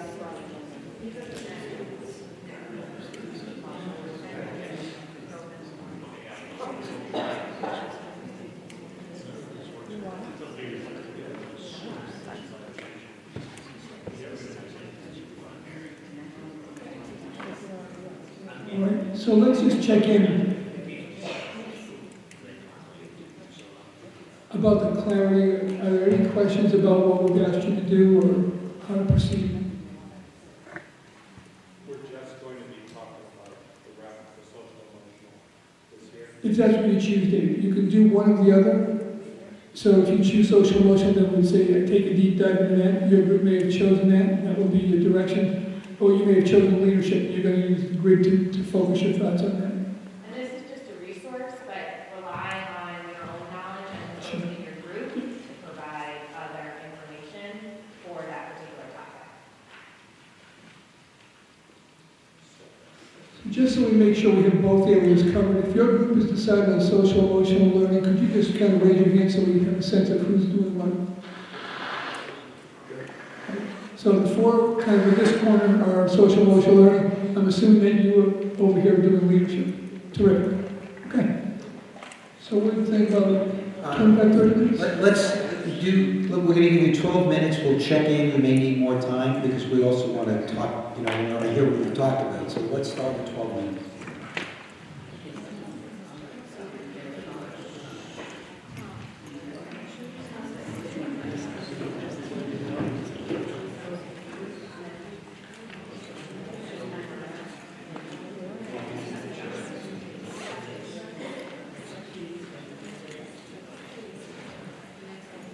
Steven.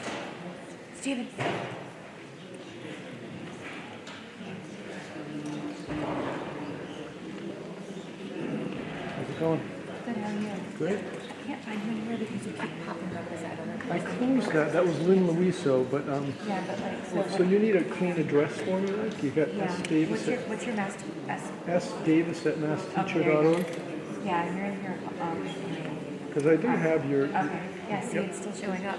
Even the Lynn Luiso? Yeah. Even though I closed that. Yeah. See, I have for maybe half of my locals, I established email addresses for them to run their charts off of, like yours. So I don't know why hers, like the Bellingham president goes to open his, and he put in Steve Davis, maybe Lynn Luiso. Yeah. I don't know, even though I closed it, I definitely closed the. It like sits in somebody's like contacts. It's impossible to get them out of contacts in there because I'm like backing it up. It won't go anywhere when it's on there. So you should log into your account and make sure it says for your name Stephen Davis. But I do have you. I have your chart. Yeah, but it's under massteacher.org. It's not Gmail. This is under your massteacher.org email. So go to your massteacher.org account and then just make sure that it says Stephen Davis for the name on your account. Okay. Because it's not Gmail.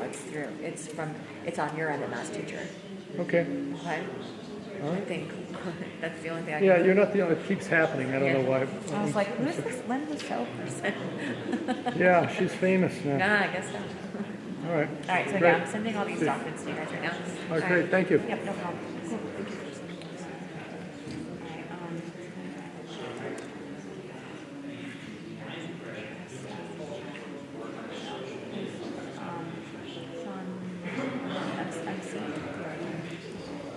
Scott. Yeah, Scott. Anyone else? That's you. Lynn. Taylor. Scott. Wallace. This is your, what's your email address? B-E-L-S. Okay. M-I-M-Y. B-M-I-Y. At MassTeacher. So B-M-I-Y-A-R-E-S.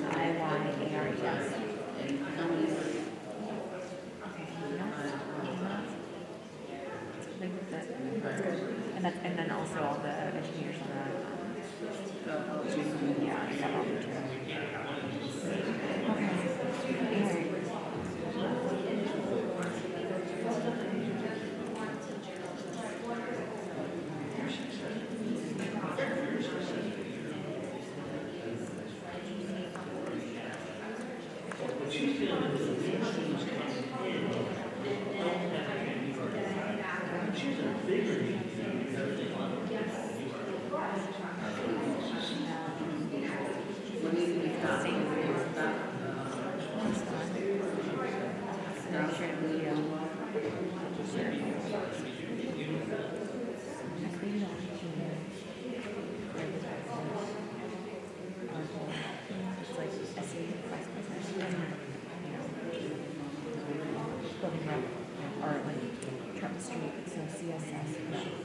So that way it's the position it's in that position. It's always do the same. Yep. Certain questions or concerns to those. Right. No, I'm having yeah. And I feel part of it is You can put it on your phone. Exactly. You can put like pieces of it onto your phone and delete it. Yeah. I or maybe don't even have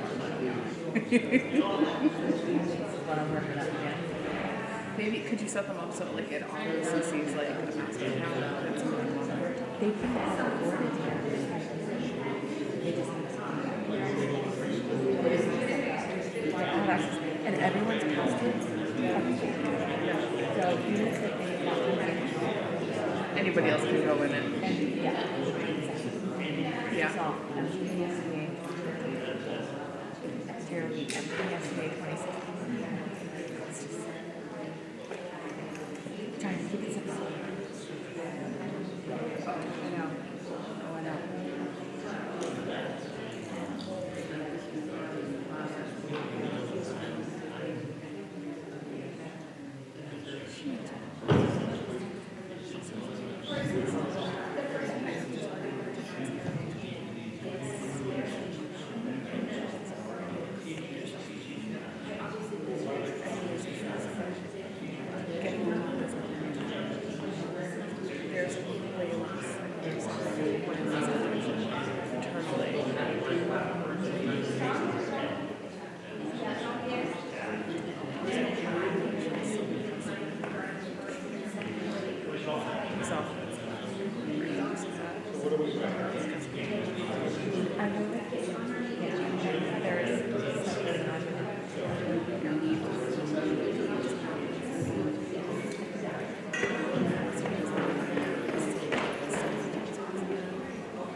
There's so refreshing to see, like, we all talk about, like, this is so nice.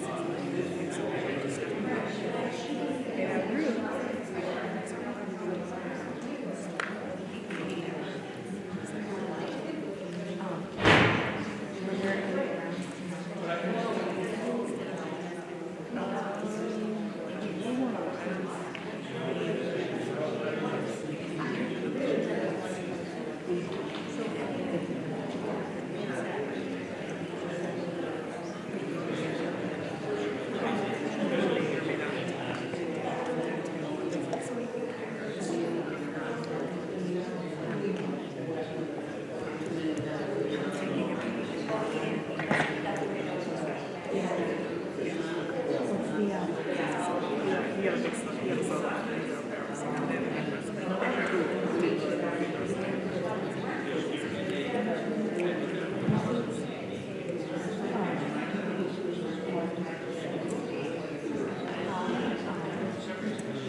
Honestly, like, right now,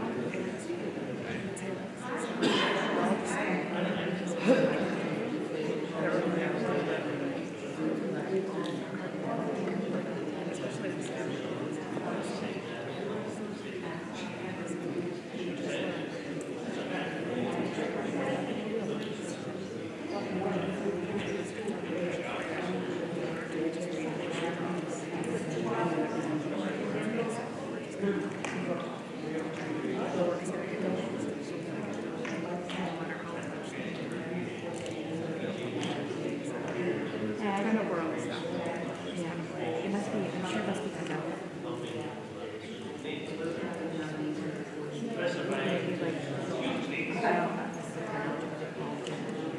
Yeah. It's like a complex. Yeah, Yeah, they get along. Yeah, no, they would get along. It's just good. It's just good. you would never know that. Yeah. Like from the outside. Yeah, it's just kind of all the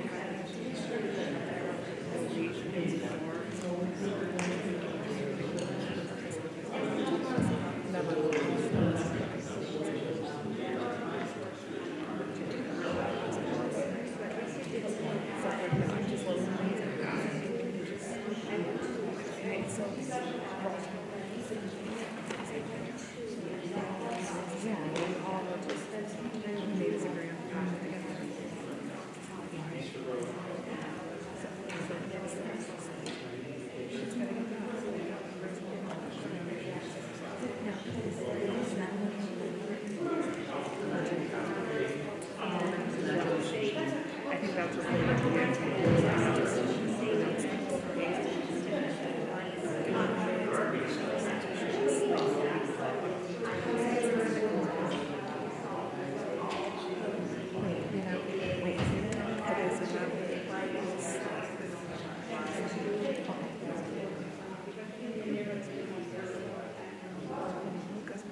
She later turned, I don't. So, I don't, Yeah, and then, so then that is what. Janet was right. And then all I know is that there is a song.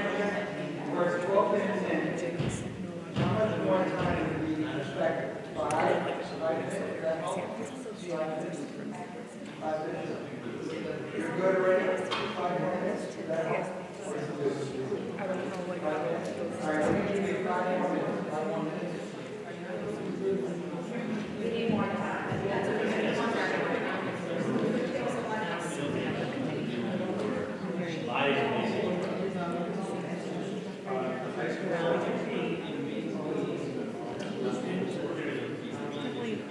We don't want to like lose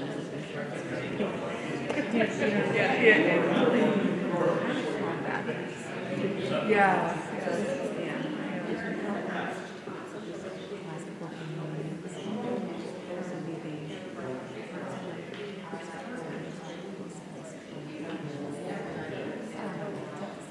Yeah, it's insane. Yeah. He's like, do you want it to take on that play, or do you want this? Go with this. This is a lot. This is or is it just get the new numbers in?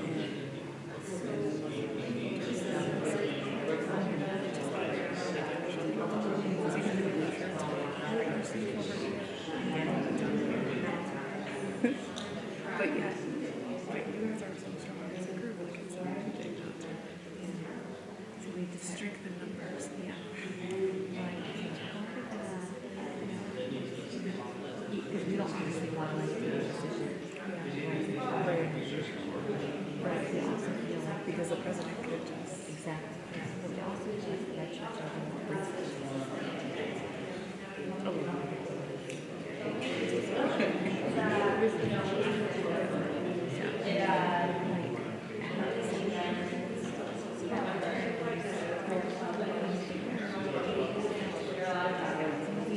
And we're anticipating, we haven't fully determined what will happen. Like, let me help you.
Okay.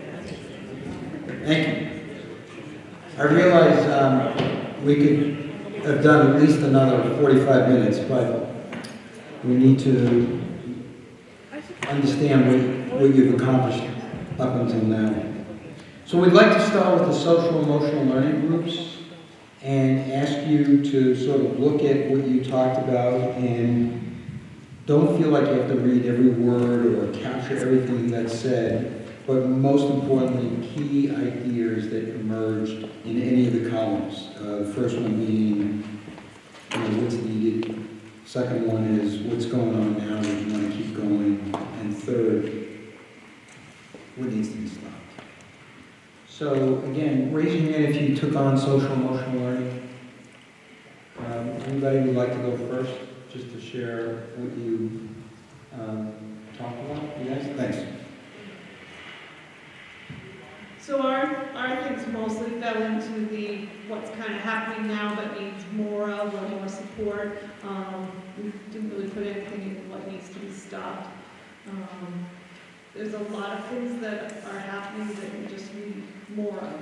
We need more ELL teachers at all levels because the students that are ELL are not receiving enough of what they need. So naturally, if you're not receiving enough of what you need, you might be having some emotional or social needs. Maybe they're frustrated because all of their input is coming into their ears and their brains is in another language and they don't understand what's happening around them and they need somebody to help them and guide them through that and they're not getting that.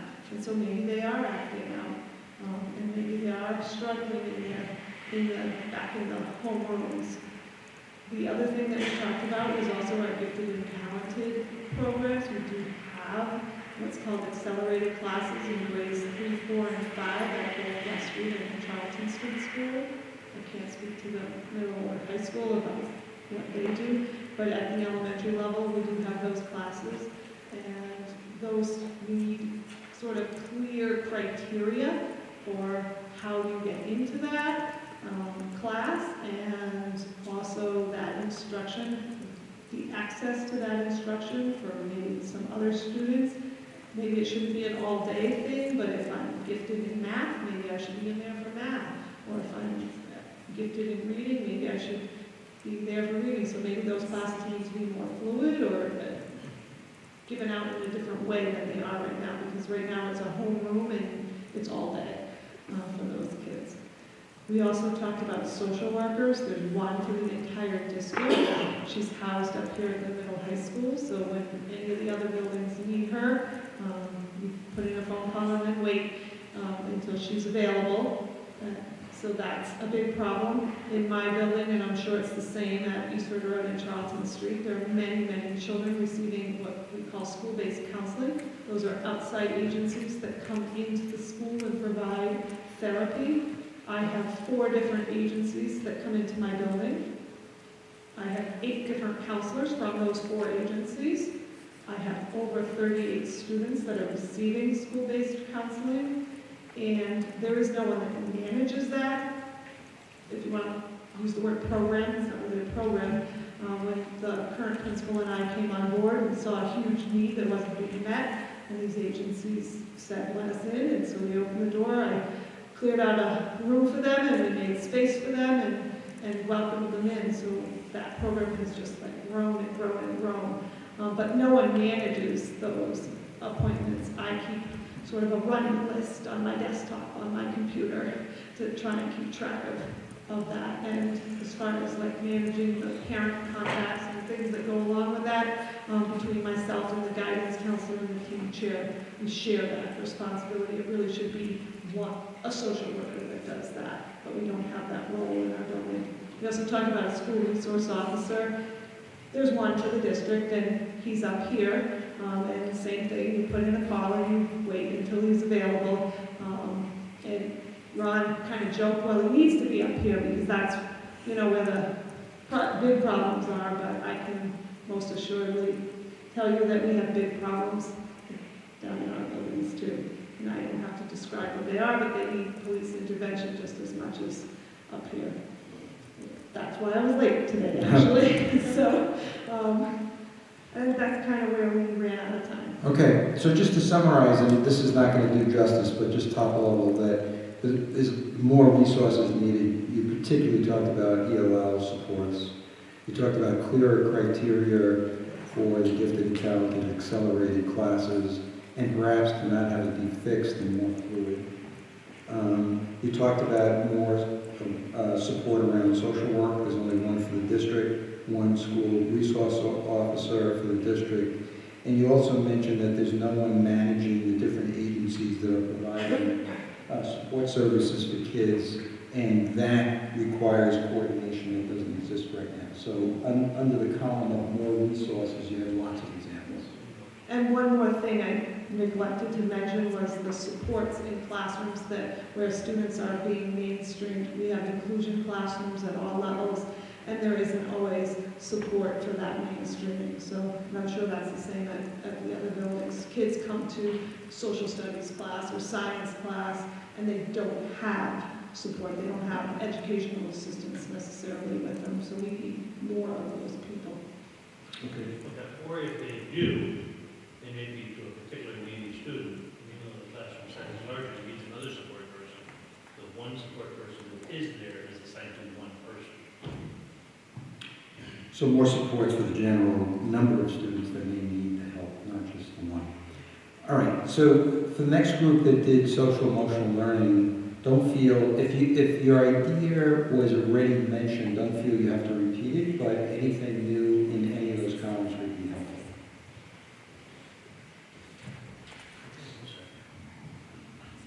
So, I guess just to speak a little from my role and perspective on this, as an administrator in the middle school,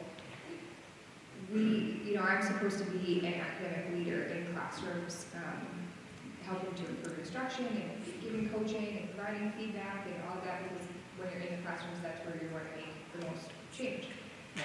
However, my days are spent because we don't have a wraparound coordinator trying to set up these services and have the resources come in.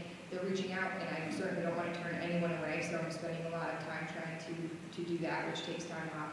We also don't have an adjustment counselor in middle school, and so it's been another great part of the day dealing with students in crisis and trying to assist them, and not being able to give the supports to everyone in the building that they need. So we need to support the students and staff, and because we're lacking certain resources, a wraparound coordinator, an adjustment counselor, a family liaison, we don't have a family liaison either.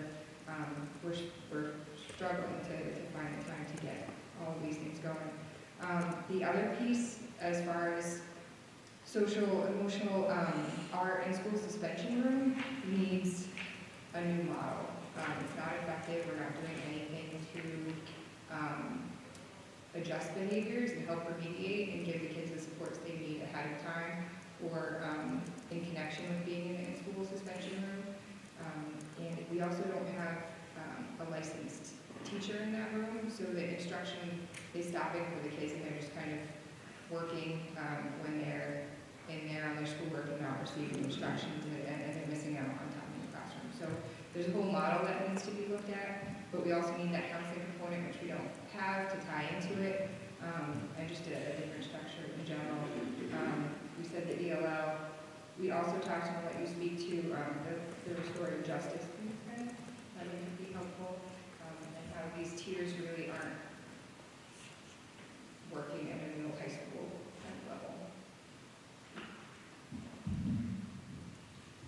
So one of the things that we discussed is around just looking at culture, especially for the middle high school level, not just around tiers, but just culture in general. How teachers respect kids, how kids respect teachers, how kids respect one another, and really kind of looking at what opportunities or what things could they build in or recommendations could be made. So one of the things that I know other school districts are looking at is really, and I'm glad to see it was here as something for the future, was really looking at trauma-sensitive settings, classroom settings. There is a study that's Adverse Childhood Experiences called ACE study, and it talks about, things that impact kids when they're young and the long-term impact of that and their success and likelihood for success and how that gets minimized as they've had more and more trauma experiences. And trauma could be very different for different kids. It doesn't have to just be kids of abuse. It could be based on their living environment or the setting that they're in. And so a lot of schools are moving towards trauma-sensitive classrooms in which teachers look at kids individually and their story individually. So a set behavior program isn't what's followed, but rather what's needed for each kid. And it's, for schools, the initial kind of jumping into that takes a while, but once they do, it kind of comes second-hand, second nature. It's that initial leap that has been difficult for some school districts, but after, anywhere from one academic year to two, they were able to just kind of do it as a second nature environment. So I was glad to see that they were going to incorporate training relative to that, and give teachers tools relative. Another thing that goes with that a lot of times in those same school districts hand in hand is restorative justice practices. And that's middle high school, particularly for middle and high school it works well, but it could actually be at any grade level, and that's giving kids an opportunity to make it right. And having an actual system that gives kids an opportunity, especially where we saw the numbers with in-house suspensions, but gives kids an opportunity to, how do I justify or fix what I've done? That there are mistakes that you can't go back and fix, and building that in the culture and doing that at a classroom level, but all the way through when the largest discipline takes place. And then we just talked about the successes. We talked about things that are going well. For instance, that teachers do call families and tell them about success stories, and they do acknowledge the positives and how important that is, but if we could actually capture that and do that more often even, it builds that family relationship, that family environment. Parents want to hear from staff for the good things too. I think one of the things with parent-teacher conferences, having taught myself for a bunch of years too, because I did that in another life, that's my other hat, is that I hated parent-teacher conferences as much as the parents did. It's probably the most difficult time of year for both parties. Teachers are wondering where parents are going to criticize, and parents are wondering what you're going to say wrong about your kid. So it's a difficult situation. If we could build in our culture, build around working with families and really talking to families about the successes and outreaching to families, that just helps to be able to build that social emotional experience for the kids, because it carries through to the family at home. So those were some of the things that we pointed out. You said it? Okay, thanks. Before we move to the next group, let me just summarize what I heard, that, again, more resources, but you really made the point, Rebecca, about how the paucity of resources pulls away from instruction. So as one scale goes up, you're losing on the instructional end, and you talked about a new model for the in-house suspension. We heard about a possibility here, which would be a restorative justice model, and also trauma-sensitive education, and doing more ways of communicating positive things between families and schools. And this is very top level, but lots of possibilities here for recommendations. We also said that we thought that it'd be important for a wraparound coordinator to take place in each of the schools if possible, at least to some level, depending on the size of the school, part-time or full-time relative to the size. And then the need for an adjustment counselor at the middle school level. It's such a critical age for an adjustment counselor at that level. And the idea that there isn't one is something to definitely take a look at.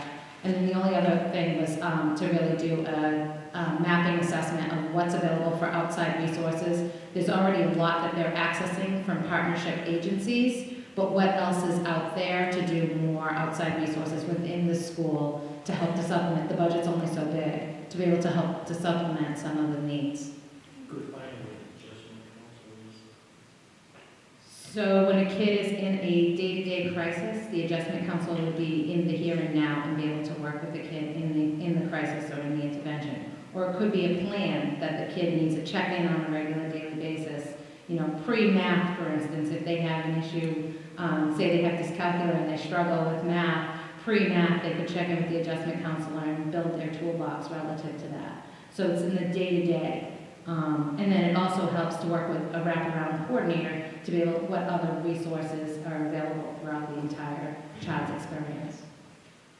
Thank you. We had two other groups that paid attention to this agreement. Did you guys? Yeah.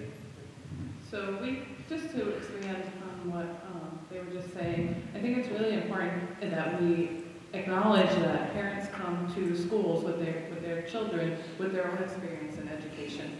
So that needs to be acknowledged. And you know, I know we've talked a lot about parent involvement today, and I think it's important to realize that we have a real high population of special needs students, ELL students, and students with social and emotional issues. So parents are feeling like maybe their kids are the bad kids or the troubled kids. And so they come in with those existing feelings, and that might create a barrier for them to attend events or to feel comfortable talking to teachers. And I think when we talk about root analysis and things like that, that is something that we should definitely acknowledge and certainly try to, expand it and reach out to the parents. We talked about providing PD for teachers.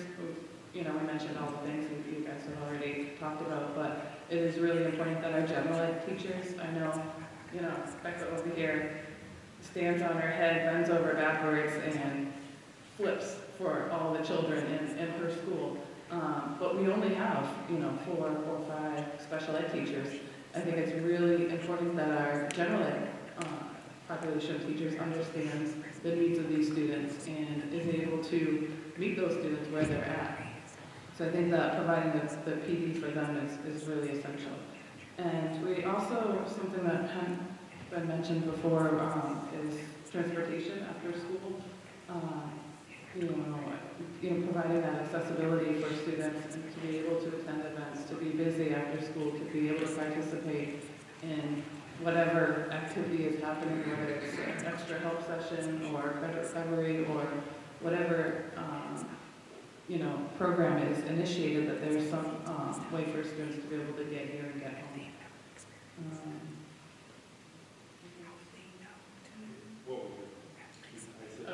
She had a key line. So I deal with marketing a lot. So thinking about this issue, it kind of popped into my head.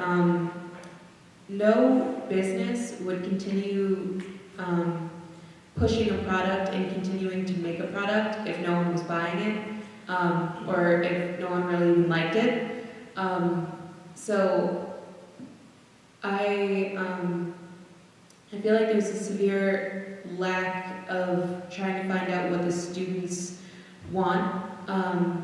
So like what they're really struggling with. There's a lot to do with, okay, we're going to implement these things, but there's not really any kind of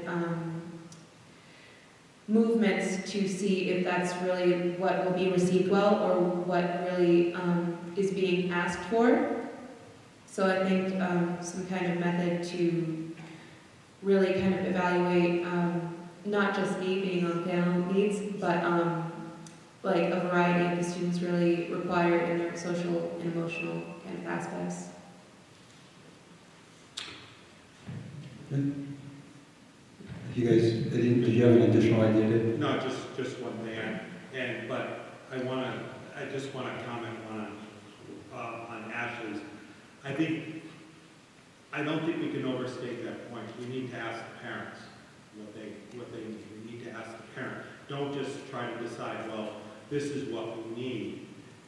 Let's include the people who are going to be the consumers for our product. What do you need? Is it transportation? Is it childcare? Is it, who knows? I mean, so we can make sure that we have that. On a quick survey of the high school faculty, 85% of the faculty at the high school was unaware that we had really any wraparound services, okay, or very little. And of the other 15%, they said what we do have is not being utilized as well as it could be. So that gets at Kristen's point about the mapping, you know. So again, thank you very much, but it seems like this notion of really working with parents who may in fact have barriers coming to the school simply because they think their kids may be the bad kids, so to speak.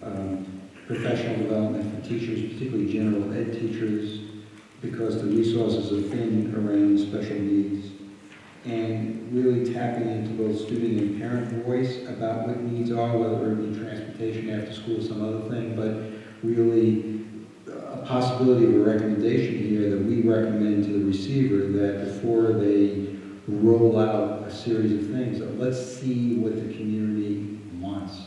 And we could certainly make a decision after that data, but we really need to see that data. Okay, last group that did social emotional learning. So we did a lot of talk about just IEPs and explaining the process because people weren't familiar with it. But what kind of came out of that was that I'm at Eastwood Road School and we don't have a team chair who writes the IEPs. We share our team chairs.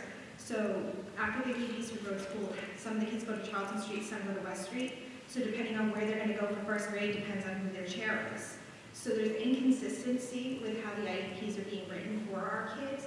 And then some of the chairs are not familiar with kindergarten and preschool, what's developmentally appropriate and what our standards are, and how to appropriately write a preschool or kindergarten IEP.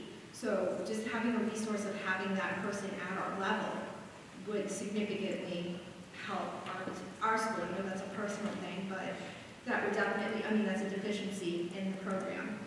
And then just something else, another topic that came up with it. We are doing positive action, which is a social emotional curriculum, but much like what we do in the past, we get the program, then we get the training. We don't have time to reflect on the manuals and the program and look at it and really investigate it before we just, here's the kit, you're starting Monday, training's in 2 weeks. So we do a lot of that, and that makes it very difficult for the teachers to even get their feet wet and get running. So we need professional development before it's expected to be implemented into our schools. Give us time to look at it, not, oh, and then in the beginning we shared materials. And you know, we need everything we need to teach the first day of school, not have it come in little at a time so that we can help these kids and get them going. We talked about everything else too.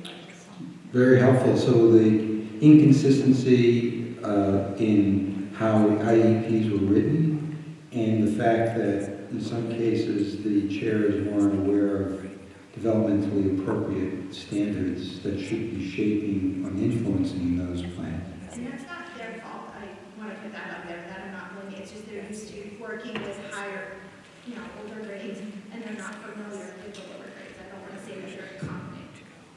And then the whole idea of really focusing on appropriate implementation as opposed to just acquisition of programs and distribution of materials, and to sort of have implementation lead the training programs rather than be an afterthought. Very helpful. Could I just respond? A couple of our team chairs are brand new this year, and in our strategic plan it is to make all of our IEPs across all buildings consistent in looking at the standards, but also in what services we have available for students. So I just want to make sure that that's clear that we are addressing The need. Okay, we're going to switch.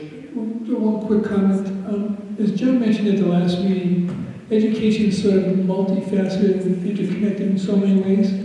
So as you think about, we've talked a lot about parental engagement. So if you thought about a wraparound coordinator, it's going to help in other areas that we've identified. So a wraparound coordinator probably would have a great opportunity to increase parental involvement and release our administrators from providing that which touches instruction. So some of the resources that might get added could fill in a lot of different places. It's not a one-to-one correspondence because education really works that way. So just some things to think about as we approach some of these recommendations. So we had 2 groups do leadership, is that correct? You guys? And did you guys do leadership as well? So would you mind beginning? What did you explore in leadership? Well, the first thing we looked at is what's needed in this area and what is not happening now. And our little trio decided that we need a huge, broad, organizational schemata, job descriptions. We need to know from the superintendent on down to our parent volunteers, what is their role, what are the expectations for them, and we need to have high expectations for everyone in their roles. We also decided that as far as the school committee is concerned, while they're not active right now, they will be eventually once the receiver is gone. And we thought that it would be a great idea for them to have some training on being school committee members. And I know that some of them have gone to different trainings, and we think that certainly needs to continue. But organizationally, all staff should have job descriptions from the superintendent on down, even to our volunteers. The other thing that we thought was something that was happening, but needs to be more of, is our, he's now called the senior administrator, but he was the superintendent of schools, Tim Connors. He visits the school every single day. He's highly visible, and we were hoping that more of the administration could be doing that. Walk into a building, say, how are you to the students? What are you learning? Mr. Connors has sat in classrooms and sat down with the students and participated in lessons. So as far as leadership goes, they need to be visible to be supported. I also jotted down, we don't really have any leaders in the social emotional growth area, and maybe that's one leader that we should consider adding to our team. What's happening now that needs to be supported? We have a great mentoring program to support teachers. We have teams of teachers at grade levels and at department levels that are collaborating on curriculum, student data, and building very good programming from the very basic classroom teacher on up. And what needs to be stopped? Well, one of the things that happened when the state came in was they needed to fill some leadership and support staff roles. Things like job coaches, and they're all great roles. But what happened was, because we didn't have the economic resources, we pulled teachers out of classrooms, and that took direct service away from our students to fill these roles. So as important as all these roles are, we need to stop filling them by pulling classroom teachers out of classrooms to be support people. What also needs to be stopped, the instability at every single level of our leadership, and understaffing in areas, particularly in areas of critical need, like ELL, students with disabilities. We don't have an ELL director, so there's a leadership role that's very much missed. Maybe anything you want to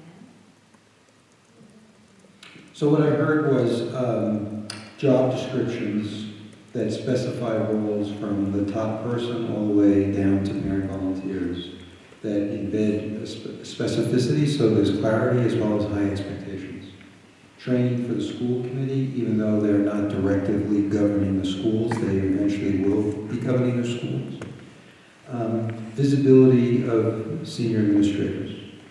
And also that leadership needs to take an active role in social and emotional learning and perhaps have a focus area of a leadership role in that. We need to be careful that we don't rob Peter to pay Paul by taking teachers out of the classroom in order to fulfill other important roles, because we need stability in all places and we need more staffing specifically in the ELL directive. That bad? Okay? Yeah. I'm sorry. I just want to correct things when I hear them. We do have a child study team that meets monthly, which includes our guidance counselors, our school psychologists, our one adjustment counselor that does meet monthly and talks about how PBIS is working and other social emotional issues, particularly with our Tier 3 students. So what that says to me is that we need to improve communication of the students and that and after we're not making this. Heather, is this a district-wide committee? Yes. So this committee meets monthly, I think you said? Yes.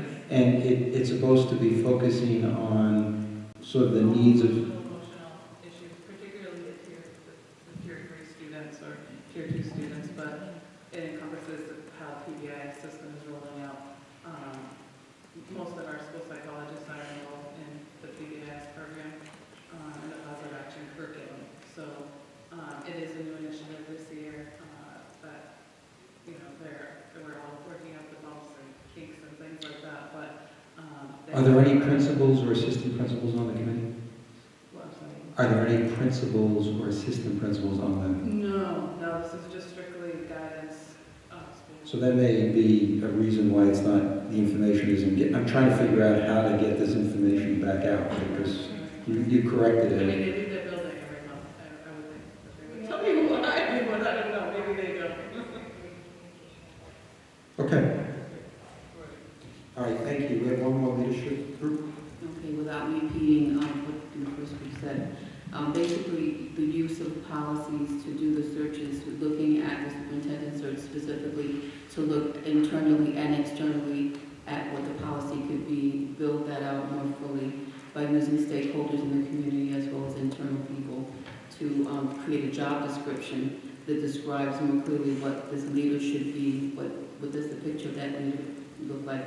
Either more visionary, they're an instructional leader, a person that's more collaborative and cooperative, and that has a track record of working in school systems. So looking at that job description more fully.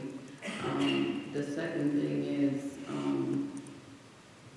again, the roles of administrators that report to them, looking at their roles, looking at what their responsibilities are, and in reference to evaluation, that the evaluations of individuals have been very heavy. So allowing them to do their job, providing them proper training in the curriculum, and then evaluating them more at later intervals so that they can have an opportunity to succeed. I think that's something that's been happening now.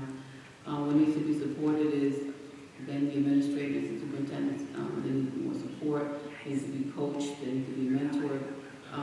They need to remain vigilant and accountable for their work, and there needs to be more checks and balances in place to make sure that they're doing their work.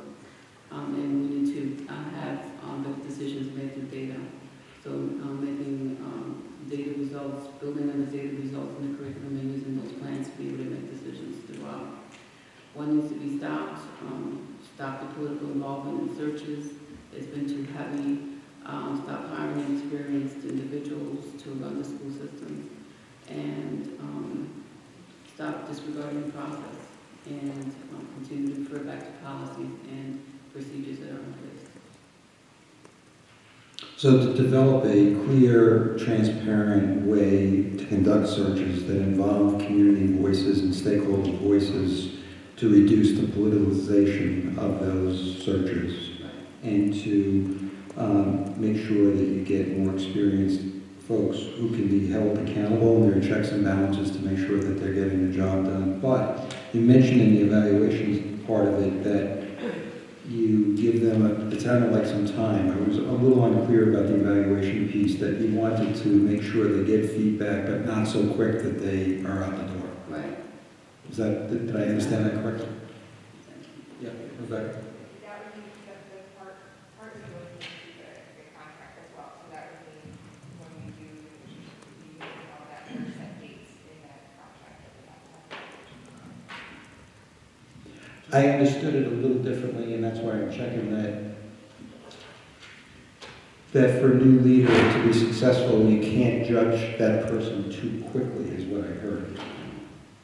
In terms of their effectiveness, I wasn't sure if it was a reference to the actual official evaluation, but I could be wrong. Yeah, just that a review of that individual needs to take a little bit longer so that they can clearly identify, understand the job, understand the role, and be able to reflect and provide feedback on what they were supposed to do. And then to sort of keep them around longer and not evaluate them so critically that they start to fail because they don't understand fully what the work is. That makes sense. I mean, we may not agree, but it was a clarity thing. Dave? Just a couple of comments. What I see missing from some of the comments about leadership is just kind of the lack of involvement in teachers and any kind of leadership planning here.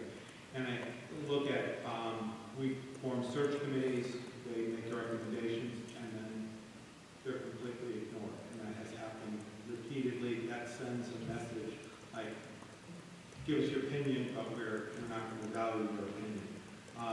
The fact that the teachers, never mind the principals, didn't know about this meeting that was happening, at central office, that whole communication and inclusion of it. And I remember being at central office and I saw a whiteboard with 13, I counted them, 13 priorities of the district from PBIS on down.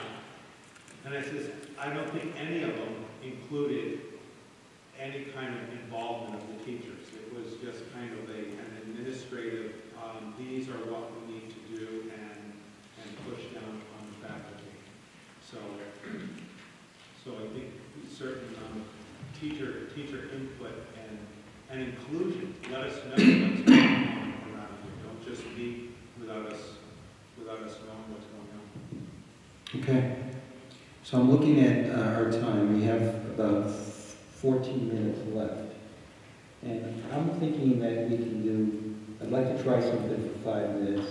If it doesn't work, I'll hold myself accountable here. But in the groups that you're in, I'd like you to share with the folks, without going into a deep conversation, but enough so people understand the 6 buckets that you picked. That if you were in charge of this system, there's probably 19 things you want to pay attention to, but these are the 6 most important areas that you would pay attention to. And as you share your 6, this is the job that I want you to do. Circle any bucket that all 3 of you agree on.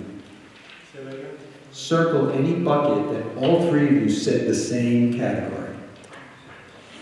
And star any category where 2 out of 3 of you said the same thing. So we're gonna try to get out before the meeting ends is, are there any areas where your little group all agreed that these were key buckets? Because that's going to say something to the rest of us. So you got 5 minutes, talk to each other about your buckets, but particularly, where do you agree?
As long as we all know what we're talking about. Minute and a half, minute and a half.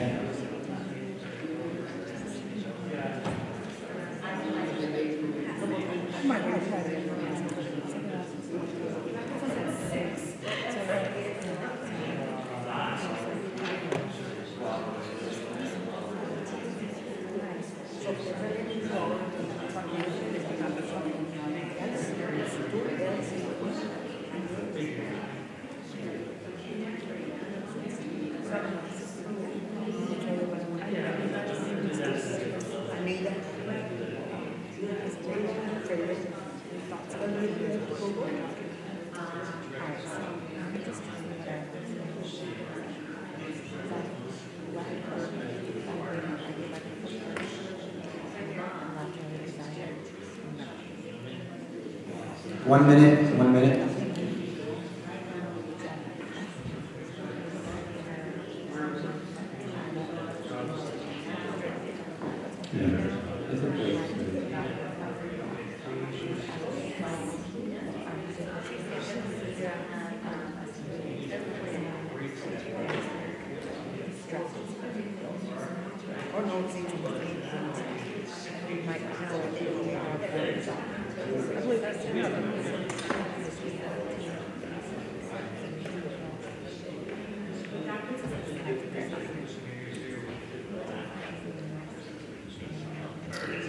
Okay.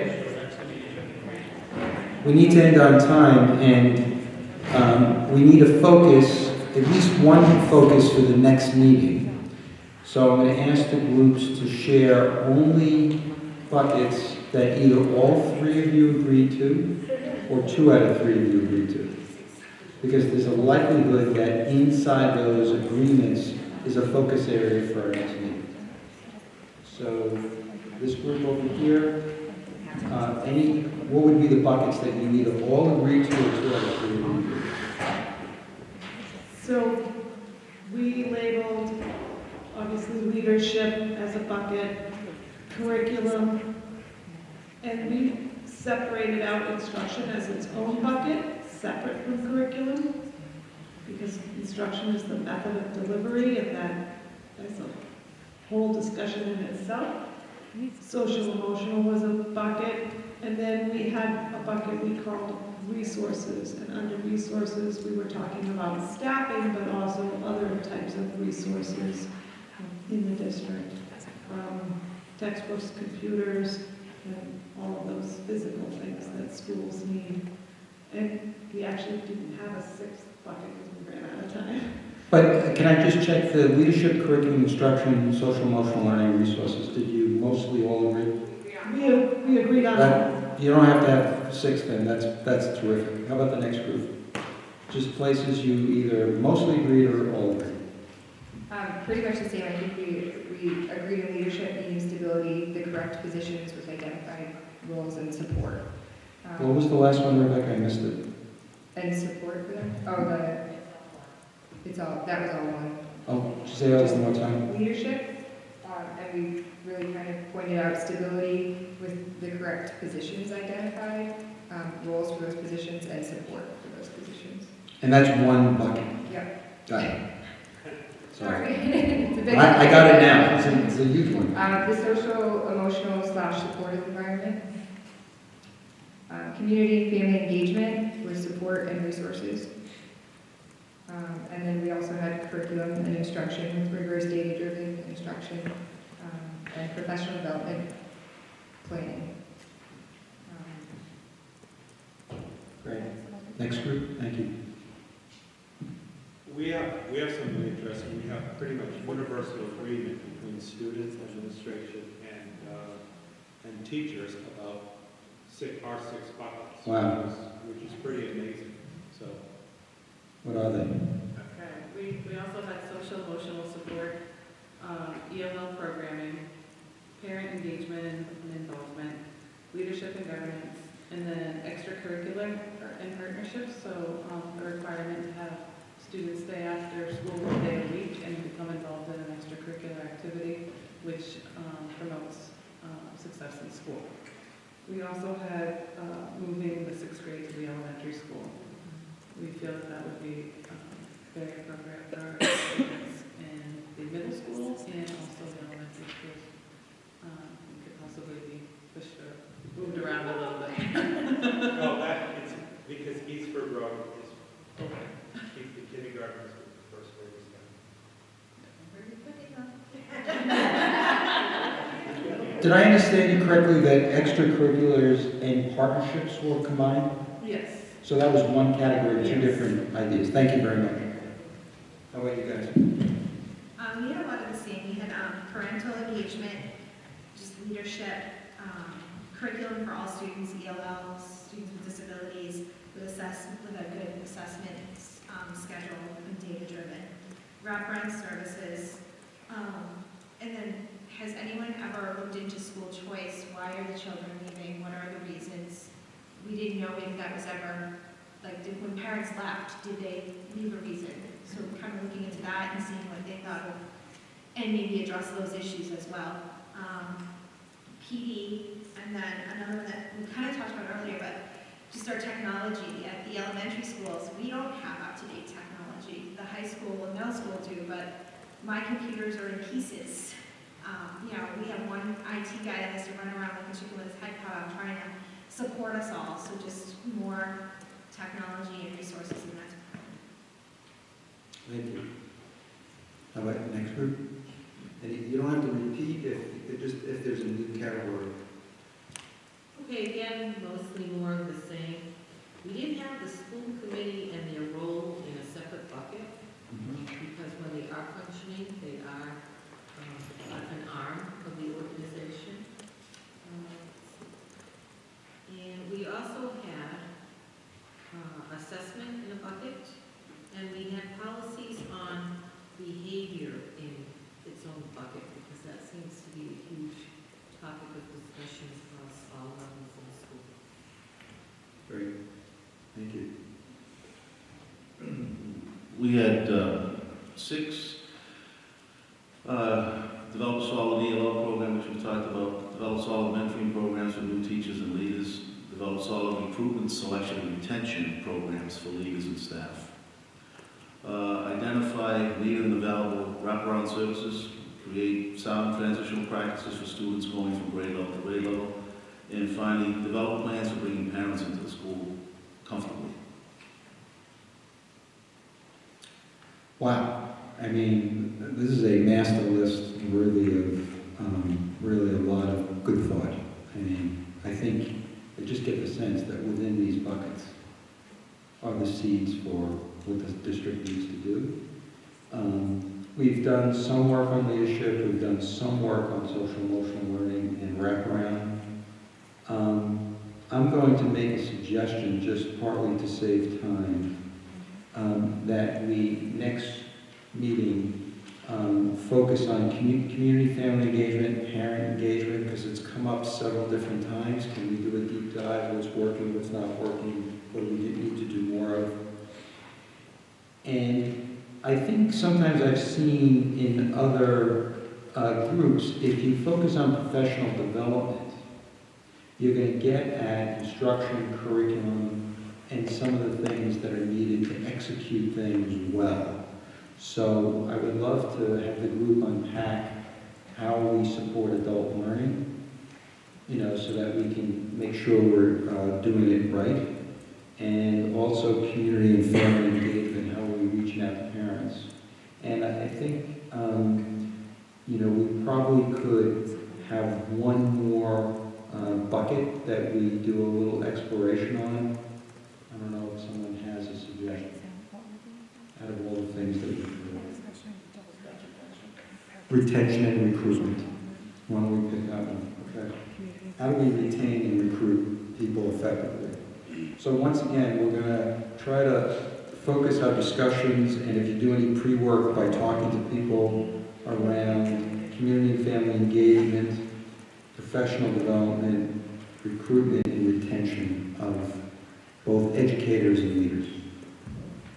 Now, the other things are gonna remain. We have, we have the school committee piece, the technology piece, we have to figure out how to weave all that in. We're not leaving it, we're just trying to make sense. Now, next Monday from 4 to 6:30 is the next meeting. It ends at 6:30 in the same location. And we will at least have one more meeting. And it's either going to be March 7th or March 14th. Again, at the same time, same location. Next week's March 7th. I'm sorry. It'll be on March 14th or March 21st. Thank you. Sorry. So it's all Mondays, but unclear if it'll be on immediate following Monday or. John? It's a good question because it depends on, if we could potentially have 2 more meetings. It's a question of where we are really about halfway through next meeting. We'll have to make a decision. I think I'm going to ask you to write your reviews of this process. Give us feedback so that Dave, Lauren, and I can learn and make adjustments for the next time. What worked, what didn't work. But most importantly, when you get the notes from Lauren, we're going to try to figure out a way, because within the notes, you're going to start seeing the potentially emerging recommendations. They already started popping up in the group. And we've got to keep our eyes on those and try to think about how to consolidate them, how to frame them, because if you have 250 recommendations, no one reads them. And my suggestion to the group is you can have 8,000 if you want, but the reality is if you can kind of think about 10 solid recommendations, after you get past 10, people start, their eyeballs start rolling in the back of their head. So, a lot of the things that you said are interconnected, and I think that we can frame them in a way that we capture as much of the thinking as the group, but when you read the notes, you're going to start seeing these emerging seedlings of ideas. Yes? For those of us who aren't part of the district, could it be possible to get the professional development plan or calendar for the past 3 years from the district? Would that be possible for us to look at? If it's there, we'll do it, but I think we have to be careful because what's written down and what the reality is are often 2 different things, right? So that would be a good discussion to have. Yeah, right. Because sometimes it didn't happen, and sometimes it happened, but it happened poorly, or sometimes it happened great, and we don't know that stuff, so we should talk about it as well. I want to thank, is it Kristen, you brought us the chocolate, it was fantastic, thank you very much. Thank you all. Yeah, John. I just have a request for some data. When parents and students exit the district, they were doing parent Exit interviews? Could you get that data if it's still? We're going to try. We're going to try. So fill out your reflection form. Thank you very much for a very productive evening. See you next week.